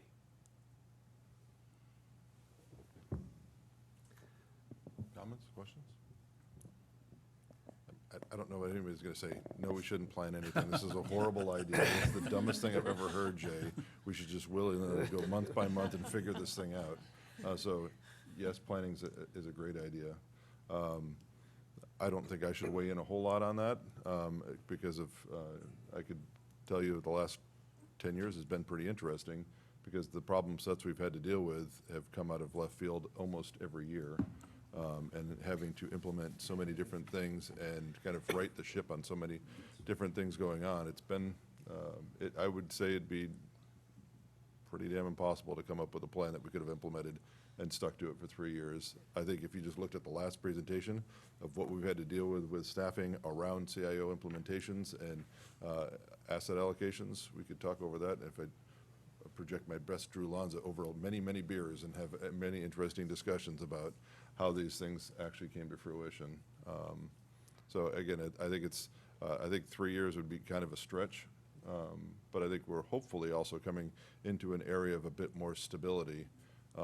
It's feeling like that to me, that we're into a period of a bit more stability, mostly because for the last 10 years, it's been kind of a crazy ride. And so it feels more stable now and so it potentially could get to a 3-year plan. I guess I'm wondering, are you suggesting a process that would take place outside of the normal board meetings? This would be some sort of a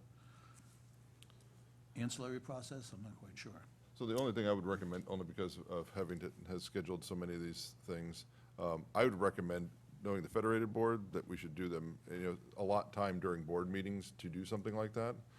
If we wanted to have a separate retreat, a strategic planning retreat, it sounds like a great idea also, but because of how hard it is to get people's schedules, if we all know that every third Thursday we have to be around each other, and most people then block off their 11 of those days through the 11 times through the year, that schedule it around those times or push it to a lighter agenda. And so you can move some things on the agenda. So we have a good hour and a half, 2 hour time to kind of work on that and then iterate throughout the year. That would be my recommendation, but some people like to have longer times outside of the board milieu and have a different concept. On that point, when do we see the next calendar for the upcoming year, for 2020? Is that coming up soon? We actually Was did it- that at a oh, prior board terrible. meeting. Oh, I just didn't see We it. may bring it back because we have to change your day for the January meeting.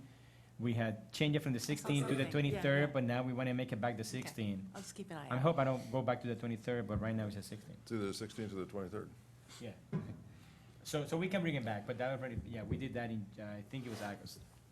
What process would you like to engage in? Well, to answer Trustee Horowitz's initial question, I think I'm envisioning in board meeting work for the same reason that Chair Lesh mentioned. The time outside of the meetings is difficult, especially when board members already have committee member assignments. That's plenty of meetings every month for the group. I do think that to the extent we haven't done this before, and I get any sense that's true, then. Well, I would say this, there's work plans that are established by both the operational investment side and more broadly. So there are work plans that I think could then be massaged into something longer term. Yeah. I mean, we've been doing this whole pension administration system revamp for 4 years. We've been doing, bring out a new CIO, we go through a whole org and things on not just that, but also governance around that. So there's been many of these longer term initiatives that have been in play Have we documented it in something called a strategic plan? There's work plans every year that you could take those and shove those as a first go as to how would you do this. And so not that no planning's being done, Mr. Pena comes in every year with these work plans for the different work groups underneath, and those things are there. You could take that as a first cut, and they've sort of been aligned year to year, but it hasn't been beyond year to year. You are correct, and but I want to make a distinction. I apologize, Mr. Castellano, I don't mean to interrupt you. So I'm hearing two things, but I just want to, I think you're keying in on the vision and mission, and I think that, you know, if I hear you correctly, you may want to kick off with that first. It seems to me that what you're saying is you want everyone to be on the same page. We need to know what our mission and our vision is, and then as we move along and work on developing a process, we want to, from time to time, check in where we are compared to what that goal is. And until we have that discussion with the full board, it will be hard, other than what Chair Lush indicated, that, you know, we can kick off and take a look at where the work plan is and where we are, but that's not going to answer your original question. Right. So Yes. I just want to make the point that two different issues, and I That's think right. the vision and mission, we can do that on a regular board meeting for sure, but I think that if we are going to do that, we want to do it at a meeting where we want to emphasize that's the main objective of the meeting. That'd be interesting. Right. Aside from other issues. And again, I'm sure you can see the actuary, he's not smiling, but he is so excited because for the next 4 months, he's going to be before you every month between October and January, either talk to you about valuation for the pension plan or the OPEB, other post-employment benefits, and then we're going to throw in the new Tier 1 and Tier 2 options in December. Just Tier 2 options, there's no Tier 1 Yes. options. I'm sorry, Tier 2 options, which Chair Lodge promised me he will be watching in December. In any case, so I think first step is let's think about when is a good time to do that. Of course, we can do it in the next few months, but I mean, we're going to be so busy the next 3 or 4 meetings. I think we want to kind of set a time where that will be the main discussion at your board meeting, which really, to me, seems like sometime in the early 2020. Hopefully, you know, to build from there. Well, my recommendation, again, it'll seem funny, is to push the initial conversation to December. And because then you'll have, I know why you're laughing, but it's the wrong reason. It's really because then you'll have the full assets of all 7 trustees, and all the new trustees will be in place. You know, so we'll be talking about the 7th person next meeting. Hopefully they'll be in place by November. The person to replace me hopefully will go through an employee election and be placed for the December meeting. So you'd have the full confluence of people that will be with you for 2020 and at least have initial discussion. You might finalize it in January, February, but I think certainly to get folks around having some discussions, it's probably hard to get done in one meeting. And certainly people want to ruminate on these kind of things and think and and noodle on stuff. My recommendation is to kick off some of that discussion as early as you can, and so it doesn't sit and fester. But that, again, I won't be there to decide, so. Yeah. Right. Yeah, and I definitely agree. I forgot to acknowledge that, yeah, there is good planning going on now. It's like I'm not comfortable that it's happening at the board level with the board's interests, board focus. The administrative work plans are great.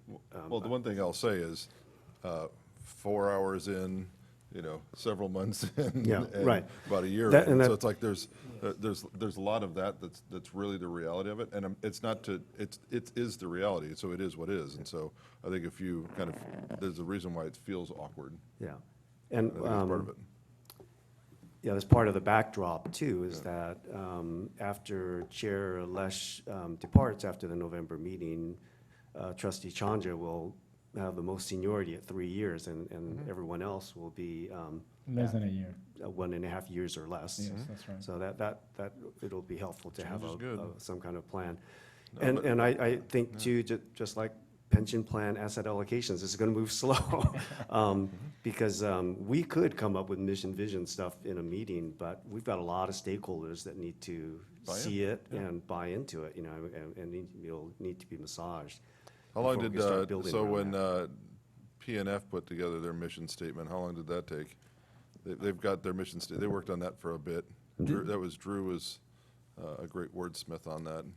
And there's stuff that, I mean, so PNF spent a good amount of time on it, and they were very contemplative about their approach. And so potentially it's, I mean, you could also start from something that's already known. So. But in terms of timing, I agree that, I remember last year, it was a very busy time of year, so, but perhaps the staff can start to work on, show us a process so that early 2020, when we're fully staffed board, then we can take a look at that. So what I'm hearing is direction to you guys that lay out the plan for working on this. And Yes. come back to the board for what that looks like. We'll do that, and just to be clear, we can bring that to a future board meeting, and we'll have agenda reviews, meetings, so we can talk about the agenda, but towards the early 2020, you want something, you as in the board, you would like to have a plan to have some discussions at the board I'm not hearing level. that. I'm hearing the plan earlier so that the work is going on then around it, so that the board has capacity of time to work on it. Is that, so it's not present the plan for the time in 2020. It's be ready to be working in 2020 on that plan. So present the plan earlier. Like, I think if you can come back in November with, this is what we think we'll be working on this part, present the plan in like November or December, and then you can start working at it in January, February. I just want to make sure that it's clear, because I think we are listening or thinking about different things. I just want to confirm again that the main goal to kick off the discussion is to establish a mission and a vision. Is that, I That mean, would be one of the earliest products. well, I mean, yeah, so my goal will be to first get all of the board members together and understand what are we here for? What is the mission? Because I think that's going to drive everything else.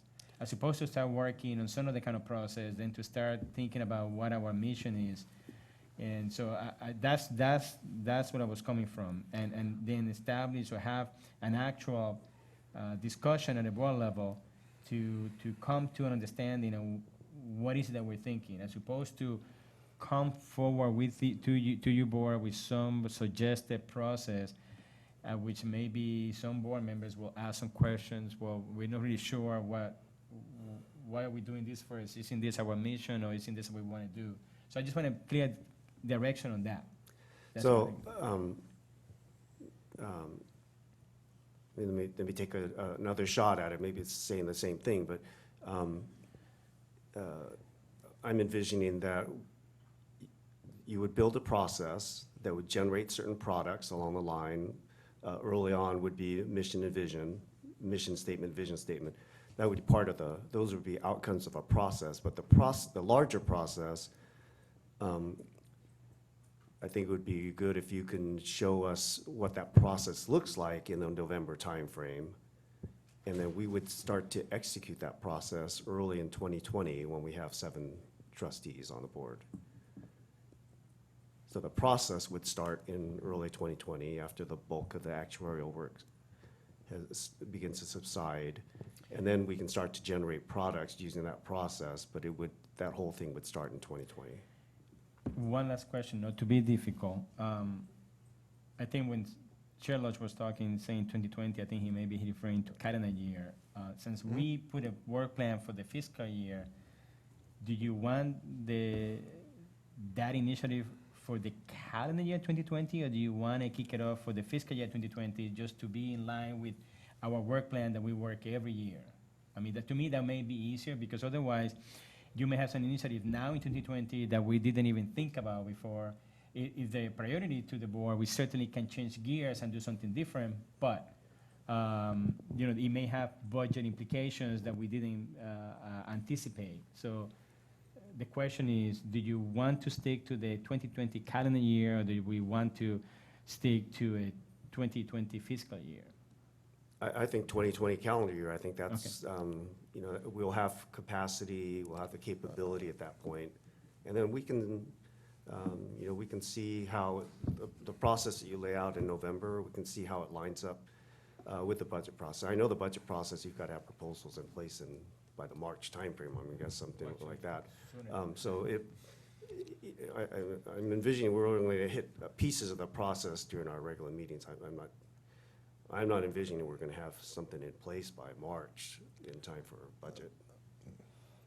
I would recommend not deviating from the fiscal year plan, but that's yours to decide, not mine. So fiscal year makes it easy because that way they have things that they have budget for, but, you know, open for your interpretation, not mine. My recommendation would be stay on fiscal year because that makes easier for staff to actually be able to implement if budget's needed. But again, you're going to have 6 months worth of remaining budget, but really you only have, if you need budget for the following fiscal year, you need to have that decided by February at the latest. Because it takes them that long to get through the machine. Yeah, no, and I do understand, I'm very mindful about the budget process too. I'm just saying, there will be the opportunity in early 2020 to get started on the work, and if the work takes 9 months, for example, I'm just making that up, if it takes 9 months and there is a budget aspect to the implementation, then we'll just have to wait for that next cycle. All right, very well. Other comments or questions on it? It's been a hearty meeting, lots of heavy topics. Anybody want to recycle some of the actuarial fund? I'm just kidding. Future agenda items? Public comments? We're adjourned.